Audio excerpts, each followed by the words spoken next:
Ang pagtitiyaga ang isa sa sangkap ng pag-ibig. Kung wala ito, hindi tunay at buo ang pagmamahal ng isang tao.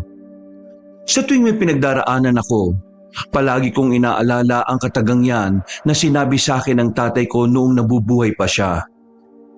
Isang mapagpalang araw po sa ating lahat, sa inyo kabanong at sa masugid na tagapakinig ng mga YouTube channel nyo, sa mga kabangers at mga kayanggaw. Ito pong ibabahagi ko ay matagal-tagal na ring nangyari. Nung ako ay 18 years old pa lang.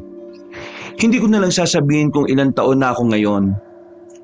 Pero meron na po akong magandang asawa kabanong at 2 anak. Isang 5 taon at isang 3 taon. Pareho silang lalaki at parehong mababait at masunurin sa mga magulang. Bago tayo magsimula, magpapakilala po muna ako. Tawagin na lang po ninyo ako sa pangalang Angelito, Tubong Mindoro. Hindi ko na po babanggitin kung saan dahil katulad ng iba, para na rin po ito sa proteksyon ko at ng aking pamilya. Isa lang po ang masisiguro ko, na sa aking kwento ay marami kayong makukuhang aral katulad ko. Kabanong, mga kabangers at mga kayanggaw, ito ang aking kwento. Pero bago tayo magsimula, kung maaari sana'y pindutin niyo muna ang subscribe button kung bago pa lang kayo sa channel nating ito.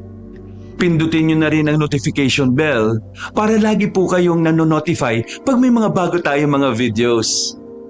Mag-iwan na rin kayo ng comment at pindutin na rin ang like button. Napakalaking tulong po sa ating channel ang gagawin niyo pong ito. Isang malaking suporta po yun sa ating channel na labis ko pong ipagpapasalamat. At ngayon, sa ating pagpapatuloy.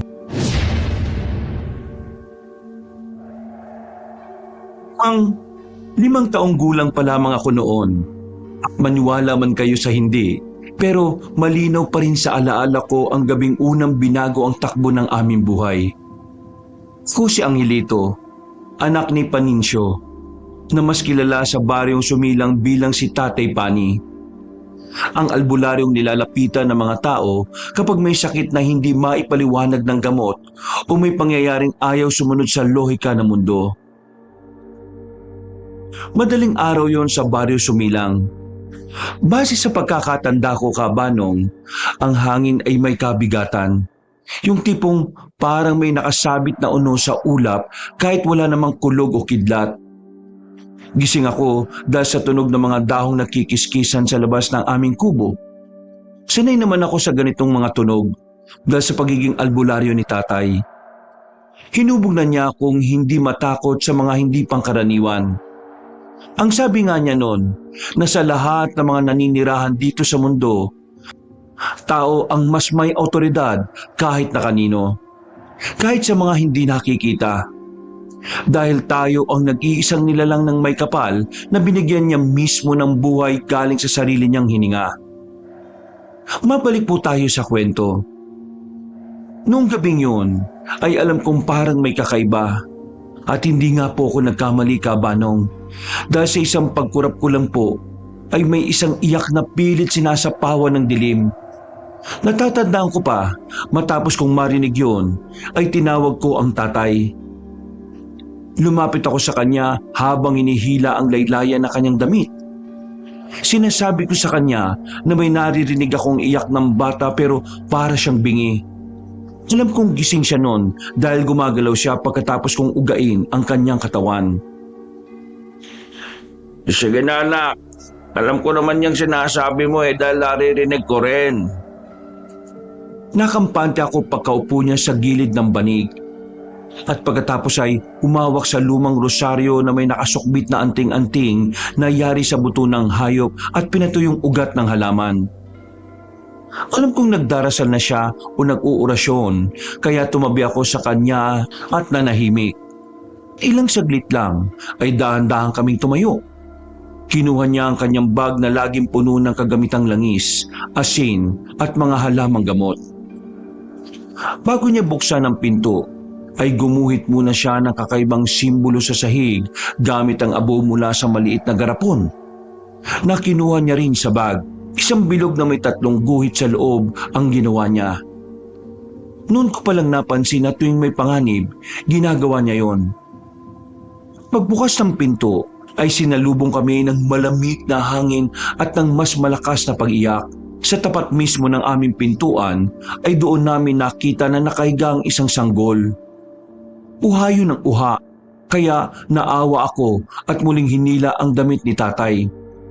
Sinabi ko sa kanya na kunin ang bata dahil kawawa talaga.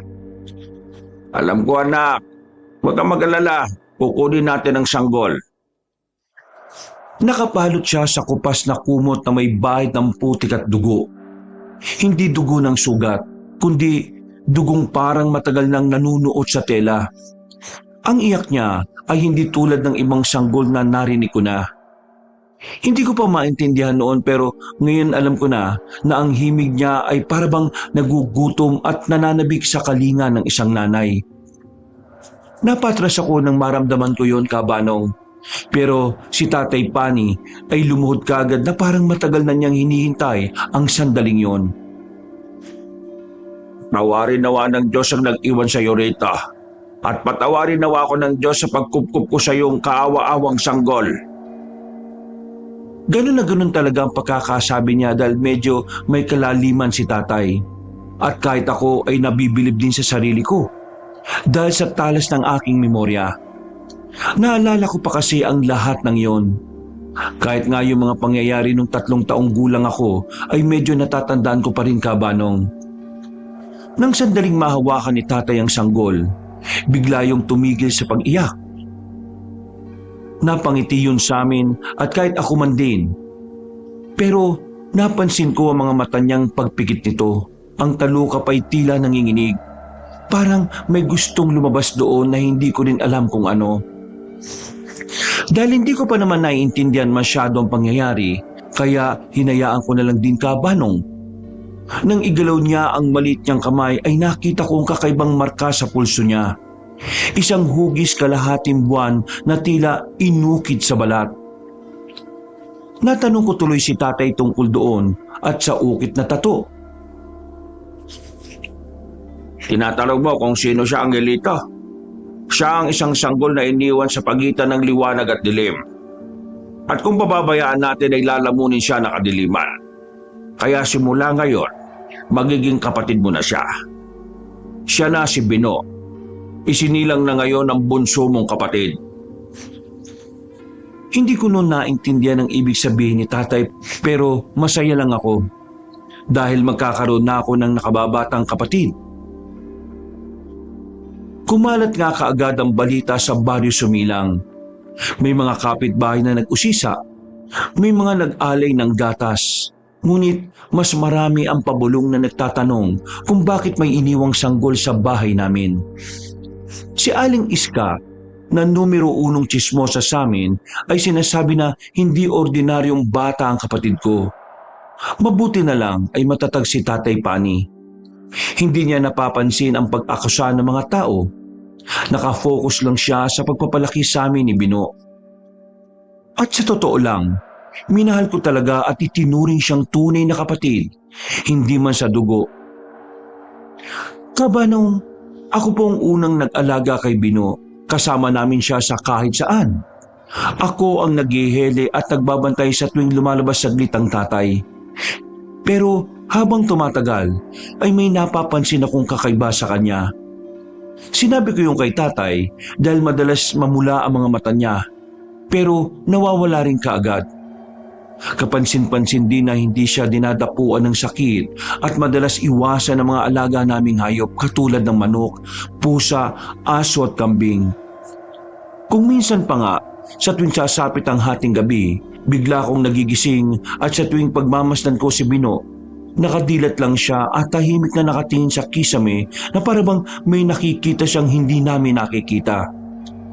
Bukod doon, may kakaibang gawirin ng kapatid ko. Sa tuwing dinadalaw kami ni Manang Suping, lagi siyang umiiyak. Hindi ordinaryong pag-iyak kundi parang natatakot. Si Aling Suping ang isa sa kakilala ni tatay na magaling din na manggagamot. Bigla na lang siyang nawala nang hindi ko rin alam. Pero sa huli nilang pag-uusap, narinig ko ang tungkol pa rin kay Bino. Manang, Mawalang galang na ho, pero hindi ko magagawa yung sinasabi nyo. Kailangan mong gawin yon, Pani. Alam mo yon sa sarili mo. Masyado pa hong bata si Bino. Wala pa siyang muwang sa bundong ito. Talagang binigyan mo pa rin siya ng pangalan, ha? Gawin mo na habang maaga pa. Hindi ko magagawa sa sanggol ang sinasabi ninyo. Kaya pasensya na ho talaga kung susuway ako ngayon sa mga payo ninyo. Naiintindihan ko dahil alam ko naman na ang iniisip mo. Pero mali pa rin yan. Ano ang gagawin mo ngayon sa batang yan? Kukup-kupin mo?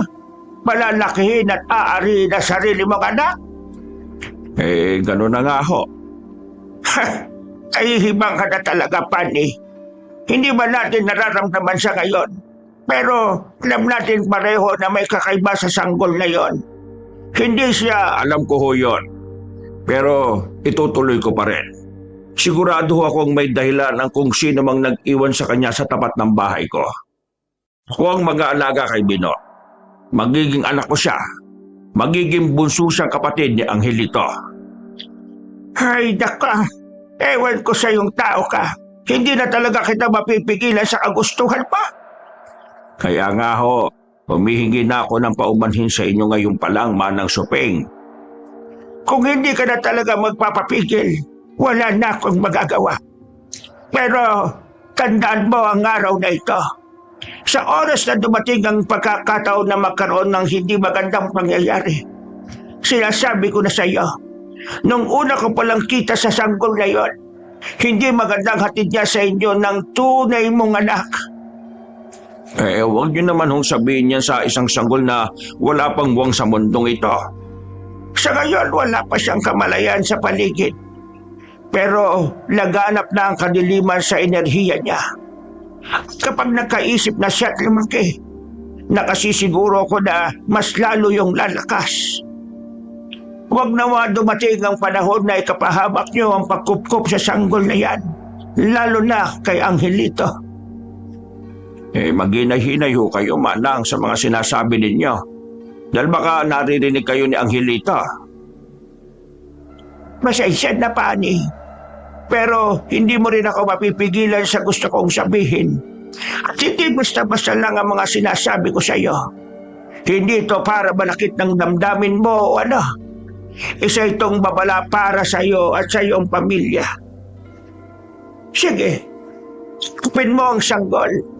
Pero harapin mo rin ang konsekwensya, hindi man ngayon, kundi sa hinaharap. Kung may mali sa pagkatao ni Bino, babaguhin ko ho yun. Gagawin ko ang lahat na makakaya ko para baguhin ang kapalaran niya. Huwag kang tanga, Pani. Ngayon pa lang ay kung ano-ano nang lumalabas na kahunghangan sa bibig mo. Alam mo na kahit sinong pinakamagaling na albularyo, antingero, mangkukulam, manggagamot o salamangkero ay walang kakayahang baguhin ng kapalaran. Hindi ka Diyos para gawin ang mga yan. Kaya patawarin ka nawaan ng Panginoon sa mga pinagsasasabi mo. Patawarin na nga po nawa ko ng Diyos. Kung sabihin na hindi kita binalaan, ha? Matatandaan mo ang lahat ng mga sinabi ko kapag huli na ang lahat. Hindi na umimik si Tatay Kabanong. Nagmano na lang siya habang ako ay tahimik lang na inaaliw si Bino at nakikinig ng palihim sa usapan. Kabanong, alam kong malalim ang pag-uusap noon nila Tatay Pani at Manang Suping. Kitang-kita ko yun sa ekspresyon ng kanilang mga muka. Pero sa kabila ng mga payo na matandang manggagamot, ay nanatili ang tatay ko sa gusto niyang mangyari. Natuwa ako dahil hindi na mawawala ang kapatid ko sa amin. Pero hindi nga ganun kadali ang lahat. Na mag-alaga ng isang misteryosong sanggol na hindi namin alam kung kanino nanggaling. Isang gabi, habang natutulog si Tatay Pani, ay ako ulit ang nagbantay kay Bino. Bigla siyang ngumiti, pero alam kong hindi yun ngiti ng sanggol. Para itong ngiting may dalang kung anong hindi maganda. Dahil dito ay natakot ako at umatras para bumalik sa higaan. Nang sandaling yon din ay may narinig akong kalabog sa bubungan. Mabigat ito na parang may tumalon mula sa puno papunta roon at sinundan yun ng ungol na hindi galing sa tao o hayop. Nagising si Tatay Pani habang ako naman ay takot na napasiksik sa isang sulok. Ano yun anak, Angelita? Ano nangyari? Takot akong tumuro sa bubungan, kaya kagad niyang binuhat si Bino at ibinigay sa akin. Pagkatapos ay sinabuyan niya ng asin ang paligid ng bahay. Nagsimulang umiyak ang hawak kong sanggol habang ako naman ay natatakot na rin. Kinuha ni Tatay ang itak na hindi ko pa nakikitang ginamit noon. May mga ukit ito sa talim at ang hawakan ay balot ng pulang tela. Dahil sa takot ay sumunod ako kay Tatay. Pero pinigilan niya ako. Sa loob ka lang. Huwag kang lalabas, Angelita. Sinunod ko si Tatay pero sumilip ako sa siwang ng dingding namin. Sa ilalim ng punong balete sa tapat mismo ng aming bahay ay may aninong gumagalaw. Pahabayo na nakabaluktot at tila walang ulo. Ikaw na tampalasang nilalang ng kadiliman ka. Lumubay ka sa bakulan ko, ha? Huwag na huwag mong kakalti ng mga anak ko. Hindi ako magdadalawang isip na patayin ka. Pagkatapos noon, nang sumigaw si Tatay Pani ng orasyon, ay biglang umurong ang anino at naglaho sa dilim na parang bula. Pagbalik niya sa loob ng bahay ay pawis na pawis siya. Huwag na kayo mag-alala mga anak. Hindi na babalik ang halimaw na yon. Sigurado yan. Kaya huwag na kayo matakot. Mga ano lang yon. Mga matagal nang naghahanap ng batang ito. At hindi sila titigil kaya gagawa ko ng paraan. Lumipas nga ang mga taon, Kabanong, at katulad ng sinabi ni Tatay, matapos siyang malaman ang totoong katauhan ni Bino, ay gumawa siya ng paraan. Lumaki ang kapatid ko na parang normal na bata. Ngunit habang ako ay natututong magdasal at gumamot kasama ni Tatay Pani, unti-unti kong napapansin ang mga bagay na hindi dapat normal sa isang bata. Mas malakas si Bino kaysa sa mga kasing edad niya, mas mabilis at mas agresibo. Sa tuwing may sugatang hayop na dinadala sa amin, tahimik lang siyang nakatingin, pero nakangiti siya. Ngiting parang gustong gumawa ng kung anong hindi maganda. Habang pinipilit kong huwag pansinin ang kakaibang kislap sa kanyang mga mata, mas lalo lang yung nagiging kapansin-pansin sa akin. Sa 5 taon niya sa amin, ako naman ay 10 taon na noon.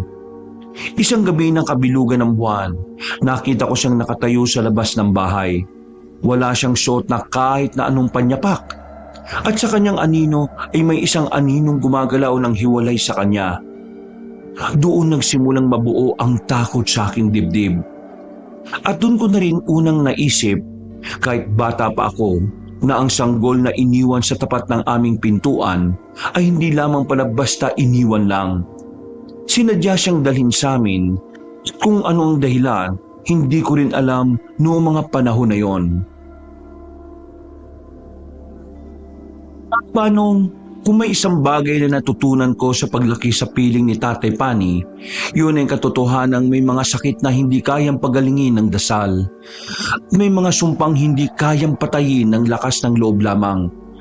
At si Bino, ang batang itinuring kong kapatid, ay isang buhay na patunay noon. 10 taong gulang na si Bino noon at 15 naman ako. Habang ako'y natututong gumamit ng palaspas, langis ng niyog na may halong dasal at mga halamang gamot, siya naman ay tila walang interes sa mga yon. Ngunit tuwing gabi, habang inaakala naming tulog na siya, may mga sandaling nagigising ako dahil sa kakaibang tunog na parang mababang ungol na pilit nilulunok ng hangin.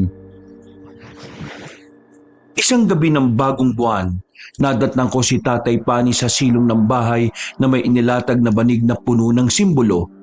Mga hugis na hindi ko pa nakikitang ginagamit niya dati. May mga kandilang itim at pula. Pati na sa gitna ay may isang mangkok na may lamang tubig ulan at dugo ng manok. Tatay, ano po yung ginagawa niyo? Wala ito anak. Bumalik ka na sa pagtulog. Bakit niyo po dinadasalan si Bino? Wala lang to, anak. Hindi po ako naniniwala, Tay. Imposible pong wala lang yan. May kailangan lang akong selyuhan sa kapatid mo. Selyuhan? Bakit po? May nangyari ba sa kanya? May kinalaman po ba to doon sa mga bagay na napapansin ko sa kanya, Tay? Oo, anak. Mapapahamak na po ba ang kapatid ko, Tay? Hindi, anak. Kung masiselyuhan ko ng maayos ang kanilimang bumabalot sa kanya, gagawin ko yung palagi hanggang sa makahanap ako ng tamang paraan para makawala siya sa sumpa. Sumpa? Nasumpa po ba ang kapatid ko? Pero gagawin ko ang lahat sa abot ng aking makakaya para makalaya siya roon. At tutulungan mo ako na makontrol niya ang sarili niya hanggang sa dumating ang tamang panahon na mahanap ko na ang sagot. Opo, Tay. Sige po. Angelito, kung sakaling dumating ang araw na kailangan mong pumili sa pagitan ng dugo at dangal, piliin mo ang tama. Pero natatakot po ako. Hindi mo kailangan matakot dahil palagi mo akong kasama, anak. Pagkahawak ni Tatay sa kamay ko, ay naramdaman kong parang dumaloy sa buo kong pagkatao ang kakaibang malumanay na hangin. Dahil doon, ay napakalma ako dahil tiwala ko sa sinabi niya, Kabanong. Pagkatapos ng gabi ng pagsiselyo, taon-taon na nga namin ginagawa ang tungkol dito. At sa mga lumipas na araw, linggo, buwan at taon, ay nagsimula ang mga kakaibang pangyayari. May mga manok na natatagpo ang tuyot ng katawan. Parang sinipsip ang lahat ng dugo. May mga aso na bigla na lamang nawawala. At tuwing may ganitong insidente, laging tahimik si Bino na nakaupo sa isang sulok. Pinaglalaroan ng lupa. O kaya'y nakatingin lang sa kawalan. Bino, okay ka lang ba? Okay lang po ko, kuya. Bakit kasi nandiyan ka na naman sa sulok eh? Mas komportable po kasi ako dito, kuya. Parang nakikita ko po yung lahat kapag nandito ako. Ha? Talaga? Opo. Hindi ko lang po basta nakikita. Parang naaamoy ko nga rin eh. Tapos naririnig. Ang sarap sa pakiramdam kapag ganun. Parang nakakagutom po. Ha? Nakakagutom? Opo. Ano po ang pagkain ngayon? Hindi ko rin alam eh. Tara na dun sa kusina, tingnan natin. Tapos sabay na tayong kumain. Sige po. Nawiwirduhan man ako minsan, pero sinisikap kong intindihin ang aking kapatid. Pero sa loob-loob ko, ay alam kong meron talagang kakaiba sa kanya. Magmula nung selyuhan siya ni Tatay na taon-taon namin ginagawa.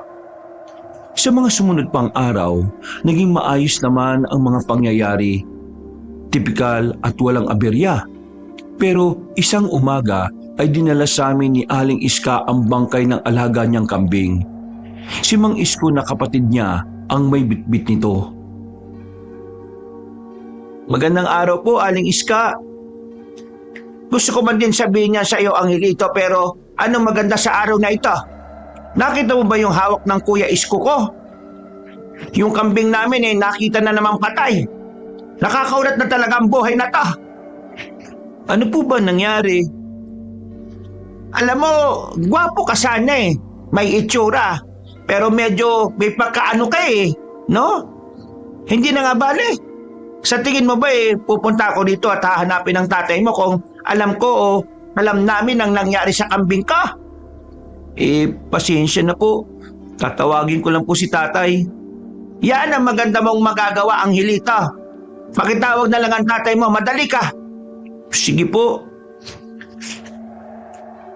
Pagdating ni tatay, ay pareho kaming lumapit sa patay na kambing at ako ang unang humahawak at sumuri. Nagtaka ako dahil wala naman itong kahit na anong sugat. Kaya lang ay magaan na ito. Kumuha si Tatay Pani ng matalim na kutsilyo at tinusok ang katawan ng kambing. Walang dugo na tumagas habang patuloy siya sa paghiwa. Dito mas nagtaka kaming lahat na nakakakita. Hanggang tumambad na nga sa aming mga mata ang tila nililinis na loob ng kaawa-awang kambing. Nakita ko ang pag-igting ng panga ni Tatay Pani. Iska pa, ano nangyari yan sa alaga ko? Hindi kaya naaswang siya? Naaswang? Matagal ko nang hinala na meron talagang aswang dito sa baryo natin eh. Hindi mo ba nararamdaman yon, ha, Pani? Ha? Dapat ikaw ang unang nakakaramdam nun, ha? Parang binabaliwala mo lang lahat ng mga hinaing ng mga taga-baryo. Aling Iska, mawalang galang na po ha. Huwag niyo namang pagsalita ng tatay ko ng ganyan. Pinakikinggan naman ni tatay ang... Anak, tama na. Pero tay, Pumasok ka na muna sa loob. Ako nang bahala rito. napabuntong hininga na lang ako at sumunod sa inuutos ni tatay. Pagdating ko sa loob ng bahay, tumambay ako sa sala at mula sa bintana ay pinagmasdan ko silang nag-uusap-usap. Kuya, ano pong ginagawa mo dyan? Ha? Oh, wala naman. Tinitinan ko lang si tatay pati si Aling Iska at Mang Isko na nag-uusap-usap. Gusto mo po bang malaman kung anong pinag-uusapan nila? Ha? Pani, ilang beses na kitang sinabihan at pinaalalahanan. Teka. Naririnig mo yung pinag-uusapan nila? Hindi lang naman ngayon nangyari ito eh. Dati pa kitang sinabihan at alam kong alam mo naman yun na magmula nang dumating ang... Teka. Bakit ka tumigil? Ano na nga sabi ni Aling Iska? Uy, Bino, nakatulala ka na lang dyan. Wala na po, hindi ko na narinig. May tutuli sa tenga ko eh, biglang kumati. Diyan na nga lang muna ikaw, kuya. Babalik muna ako sa likod ng bahay. Ha? Okay, sige. Pag-alis ni Bino, ay tiningnan ko ulit si tatay at ang kausap niya hanggang sa mag-alisan na ang magkapatid. Nang pabalik na siya sa bahay ay sumalubong ako sa pinto pero seryoso ang pagmumukha niya kaya hindi na kaagad ako nakaimik. Hinayaan ko muna siyang makapasok sa sala bago ako magsalita. Tay, ano po nangyari nung sa pag-uusap niyo? Nasaan na si Bino? Nasa likod po ng bahay. Hindi na siya umimik, Kabanong. Naglakad na lang siya papunta roon kaya sumunod na rin ako hanggang makita namin ang nakababata kong kapatid. Hindi ko rin alam kung anong nangyari ng mga sandaling yon pero nang makita ko si Bino ay parabang biglang bumigat ang hangin.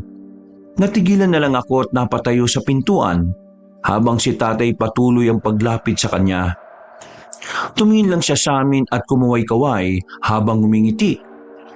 Medyo kinabahan lang ako dahil nakita ko na may nakasukbit na kutsilyo sa likod ng bulsa ni tatay. Nang akma na akong pipigil dahil sa hindi maganda kong naiisip ay naggulat na lang ako. Bigla kasing hinimas-himas ni tatay ang ulo ni Bino. Nagtawanan sila pagkalaon kaya nakahinga ako ng maluwag habang napapahawak sa dibdib. Ay nako, ano ba tong naiisip ko? Kuya, halika dito. Tulungan niyo si tatay sa paggawa nitong bahay ng aso. Ha? Oo, sige. Papunta na. Nag-enjoy naman kami na parang isang tunay na pamilya, Kabanong. At masayang-masaya talaga ang puso ko ng mga sandaling yun. Hanggang sa sumapit ang gabi. Pasado 12:00 ay ginising ako ni tatay. Bakit po, tay? Halika't pumunta tayo sa kwarto ng kapatid mo. Kay Bino? Meron ka pa bang kapatid maliban sa kanya? Ikaw talaga oh. Tumayo ka na dyan. Ano pong gagawin natin sa kwarto niya? Basta, tumayo ka na dyan, sumunod ka sa akin. Bilis! Wala na akong nagawa kundi ang sundin ang sinasabi ni tatay. Pagdating namin sa kwarto ni Bino, himbing na himbing siya sa pagtulog habang nakangiti. Sinindihan kagad ni tatay ang mga kandilang itim at itinirik to sa palibot ng papag ng nakababata kong kapatid. Alam ko na ang gagawin niya, pero nagtataka ako dahil isang beses lang ito dapat sa isang taon ginagawa. Tay, Hindi po ba naselyuhan na natin si Bino nung nakaraang 3 buwan? Habang lumalaki ang kapatid mo, mas tumitindi rin ang epekto ng sumpa sa kanya. Hindi na kaya ng taunang pagseselyo. Paano niyo naman po nasabi yun, Tay? Yung kambing kaninang umaga ni Iska, Ano naman po kinalaman nun? Teka, huwag niyo pong sabihin na may koneksyon yun kay Bino. oo, kaya napagdesisyonan kong gawin na kada 3 buwan ang pagseselyo. Kada 3 buwan? Oo, hindi ko alam kung hanggang kailan ko gagawin ito. Pero anak, umiiksi na ang oras. Dapat magawa ko na ng paraan kung paano siya magagamot bago pa mahuli ang lahat. Pagagawa niyo naman po yun, Tay, di ba? Hindi ko alam. Alam ko pong kaya niyo yan, Tay. Nandito po ako na lagi nakasuporta sa inyo. Sisikapin ko din pong maging isang mahusay na albularyo para may makatulong kayo para maalis na talaga ang sumpa kay Bino. Hindi na kumibo ang tatay. Narinig ko na lang ang malalim niyang pagbuntong hininga. Pagkatapos ay nagsimula na nga siya habang ako'y taga-alalay lang. Nang matapos siya sa unang dasal na orasyon, ang mga kandilang nakasindi ay sabay-sabay na gumalaw na parang hinipa ng hangin. Hindi naman ganoon ang nangyayari noon kapag nagri-ritual siya. Pero parang kakaiba talaga ngayon dahil tila ba mas malakas ang hatak ng kadiliman sa kapatid ko. Hindi talaga nagpatinag si Tatay Pani. Nagtuloy-tuloy siya sa pag-oorasyon hanggang sa makarinig ako ng hindi pamilyar na dasal. Parang ngayon niya lang ginamit ito. Kaya nasabi ko rin talagang seryoso na talaga ang pangyayari.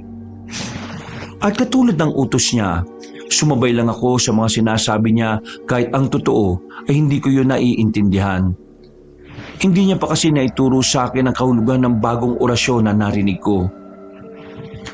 Maya-maya pa ay lumapit si Tatay Pani sa natutulog na si Bino at marahang hinawakan ng pulso.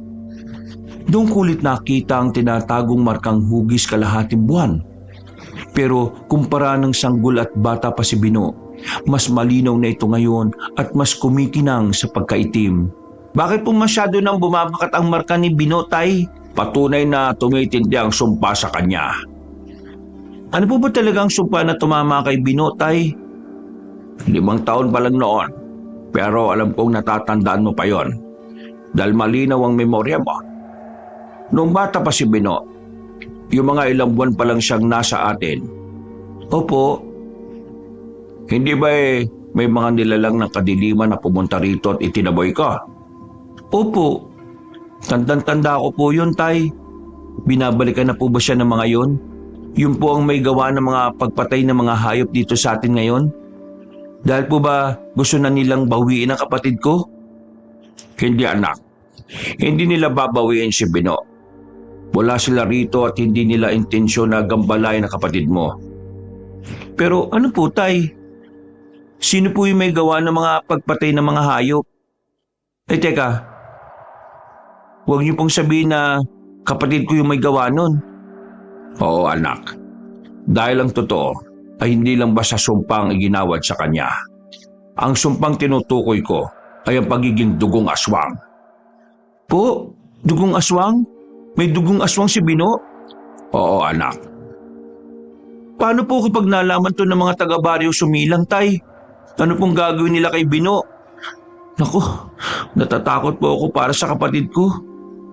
Wala silang gagawin dahil walang nakakalam ng tungkol dito maliban sa atin. Makakaasa ba ako sa iyo, anak? Opo.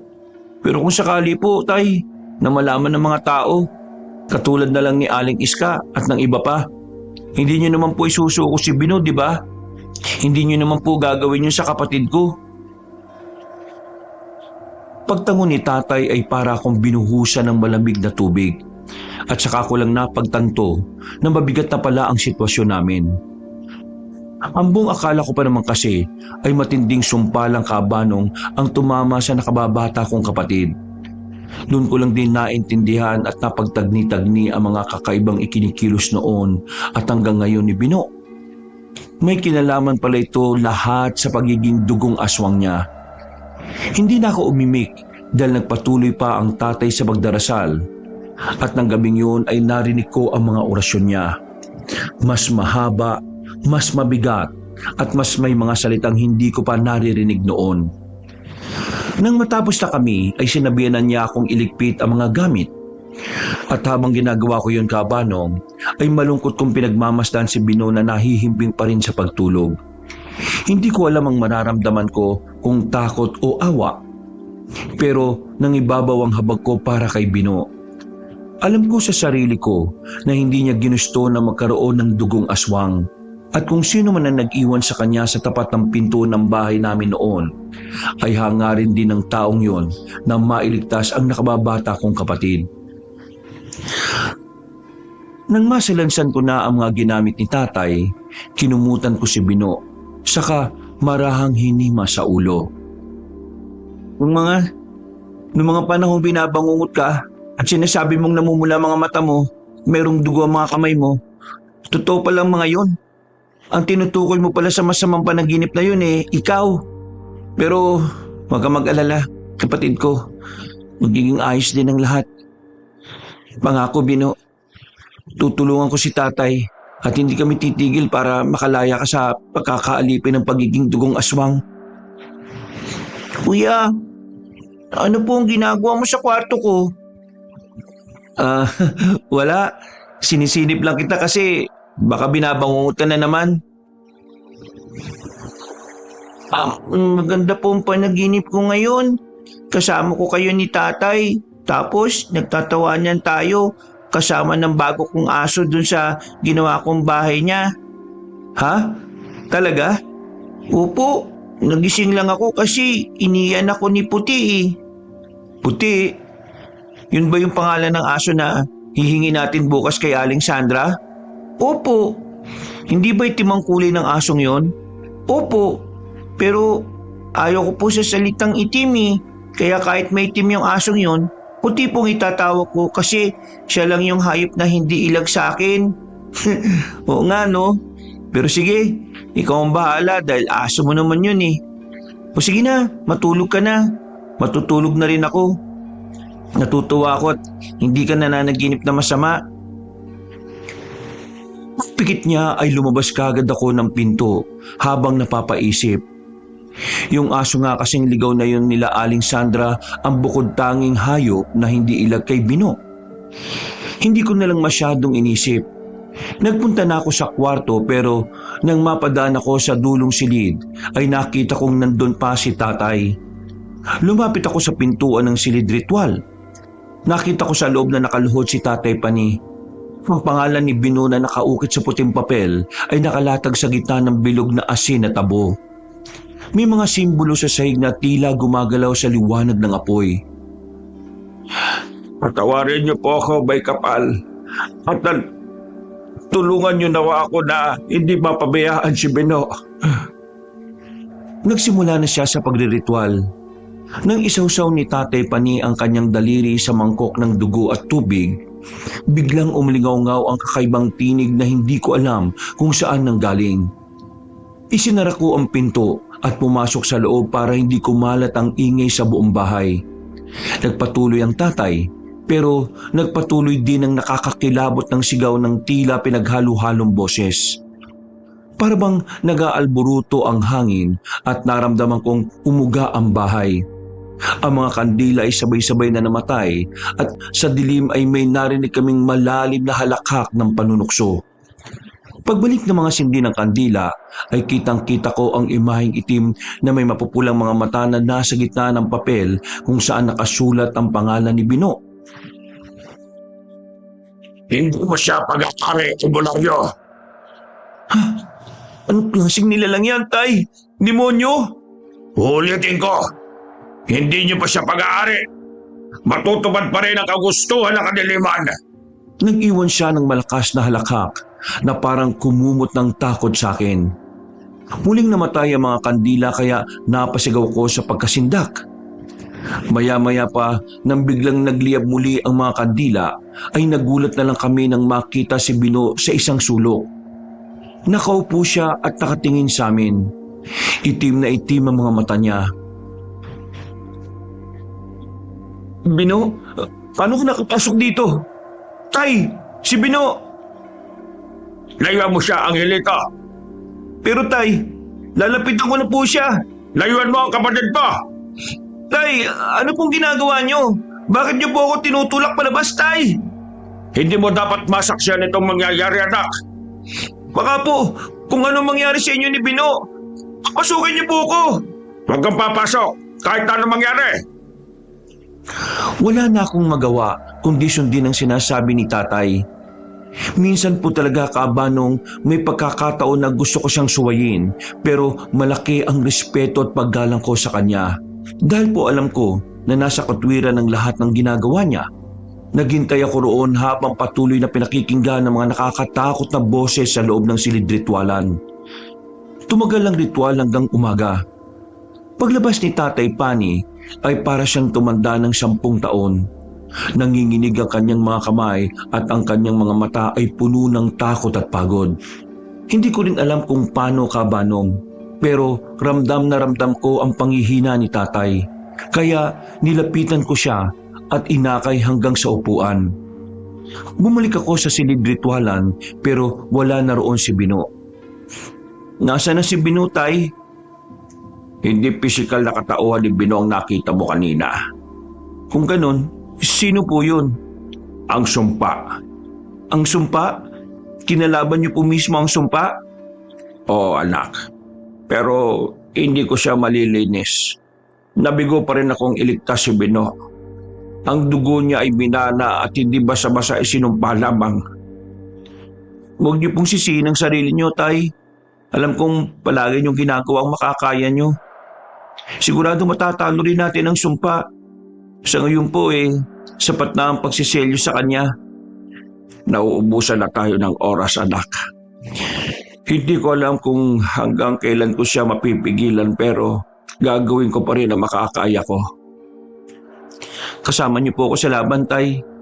Hindi po kayo nag-iisa. Sabay po nating tutulungan si Bino, ang kapatid ko. Salamat, anak. Salamat. Niyakap ko si tatay ng mahigpit at naantala lang kami nang marinig ang pagbukas ng pinto ng kwarto ni Bino. Napatingin kami roon pareho paglabas ng nakababata kong kapatid. Nakangiti siyang lumapit sa amin at tumalon ng pagyakap. Nang mga oras na yun, kabanong, ay tila ba nawala ang mga alalahanin namin ni tatay. Kahit may dugong aswang ang kapatid ko, alam namin na isa pa rin siyang normal na bata. At katulad ng paulit-ulit kong sinasabi, siguradong hindi niya gusto ang kanyang katauhan.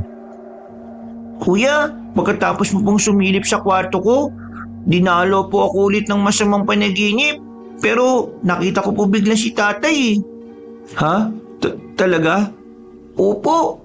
Tapos niligtas ako ni tatay. Hinawakan niya po ng mahigpit yung kamay ko. Tapos tumakbo kami sa sobrang dilim na lugar. Pagod na po ako nun pero hindi pa rin tumigil si tatay. Kaya binitbit niya pa ako at pinasan. Ha? Ginawa ko yon? Opo. Ang galing niyo nga po, tay. Kaya lang po, nung lumapit na tayo sa liwanag, may umatak po sa akin. Bigla na lang po kayong nawala tapos di ko na po kayo nakita. Habang patuloy sa pagkukwento si Bino, ay napatingin ako kay Tatay Pani. Doon ko nakita sa unang pagkakataon na napaiyak siya. Pero ako lang ang nakahalata nun. Para maiba na lang ang usapan, ay dinala ko na sa kusina ang nakababata kong kapatid para mag-almusal. Si tatay naman ay bumalik na sa kanyang kwarto para rin magpahinga. Kahit puyat ay sinamahan ko ang nakababata kong kapatid. Hanggang sa di ko na rin namalayan dahil sa pagod ay nakatulog na pala ako sa sala. Katulad ng napag-usapan namin ni Tatay Pani Kabanong, tuwing kada 3 buwan na nga ginagawa ang pagsiselyo. Naging epektibo naman dahil nakontrol nga ni Bino ang kanyang sarili. Yun nga lang ay mas tumindi ang pag-atake sa kanya ng bangungot. Wala naman kami magawa ni tatay dahil malakas talaga ang itim na kapangyarihang bumabalot sa pagkatao ng kapatid ko. Sa katunayan niyan nahingi na si tatay ng tulong sa mga mahuhusay na manggagamot na kakilala niya. Pero tumanggi ang karamihan dahil ayaw nga nilang madamay. At habang tumatagal, mas lalo ring tumitindi talaga. Kaya kung minsan ay kinakailangan naming ulitin ni tatay ng 2 beses ang pagseselyo para mas maging epektibo. Ang kagandahan lang, kahit papaano ay nabawasan ang paghihinala ni Aling Iska. Pero hindi pa rin maalis sa tingin nila ang panghusga. Nagdaan pa nga ang mga taon. Sumapit ang 13 kaarawan ni Bino. At ang araw ring yon, sa tagal ng panahon ay ito ulit ang pagkakataon na kinakabahan ako. Nakikita ko kasi kay tatay na pinaghahandaan niya talaga ang araw na to. Dahil alam naman natin ang kasabihan na kapag 13 ay mas malupit lumaganap ang kadiliman.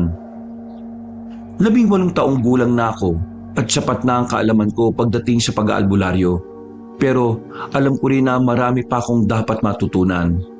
Kaya kahit ako kabanong ay pinaghandaan din ang pagkakataong ito. Pagkatapos ng simpleng handaan, nang makalis na ang bilang na bisita, ay naglikpit na ako ng mga pinagkainan sa kusina. Angelita! Tay, bakit po? Bakit naiwan lang dito itong Calvin de Guerra na porselas ni Bina? Po? Hindi ko rin po alam, tay. Palagi ko naman siyang pinagsasabihan na huwag niyang tatanggalin yan eh. Nasaan na ba yung kapatid mo? Hindi ako sigurado pero baka nasa likod. Bitbit ni tatay Pani ang Carmen de Guerra. Nagtungo kami sa likod ng bahay at doon nga namin nakita ang nakababata kong kapatid. Nakaupo siya sa tapat ng bahay ni Puti at pinagmamasdan ng aso na nasa loob lang at tila natatakot. Hindi na ako nagtaka dahil itong mga nakalipas na araw ay gano'n na nga ang asal ng asong yun sa kanya. Tumingin siya sa amin at ngumiti habang kumakaway. Ilang araw nang parang umiiwan sa akin si Puti. Hindi naman siya ganyan dati. Tay, kuya. Di ba sinabi ko sa yung huwag mong tanggalin tong porselas mo, Bino? Hindi mo na naman sinunod ang mga bilin ko. Tay naman, sinabi ko nga po di ba sa inyo na umiinit sa kamay ko yan? Kailangan mo tong isuot. Pero tay, tingnan niyo po, napapaso na yung kamay ko. Nakakasugat na. Kapag hindi mo to sinuot, baka may mangyaring masama Sa akin? Alam ko na po yun, tay. Ilang beses ko na pong narinig yun sa inyo. Nakakarindi na nga po yung minsan mga sinasabi nyo eh. 13 anyos na po ako. Hindi naman na po ako alagain pa eh. Saka, hindi naman nakakatulong sa akin yung porselas na yan. Hindi naman nawawala yung masasamang panaginip ko eh.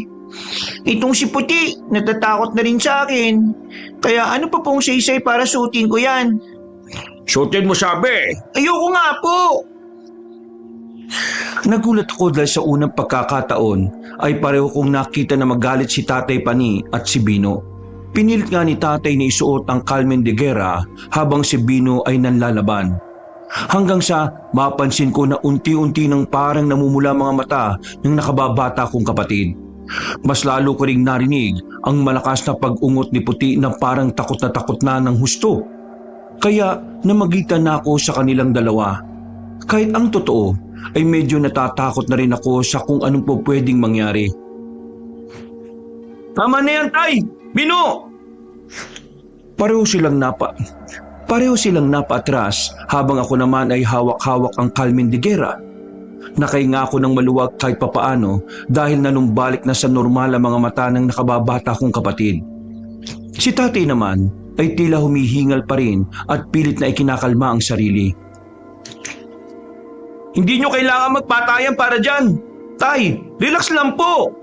Alam ko masyado kayo nag-alala kay Bino. Pero tama pong sinabi niya. 13 anyos na po siya. Kaya bigyan natin siya ng pagkakataong mabuhay ng normal na bata.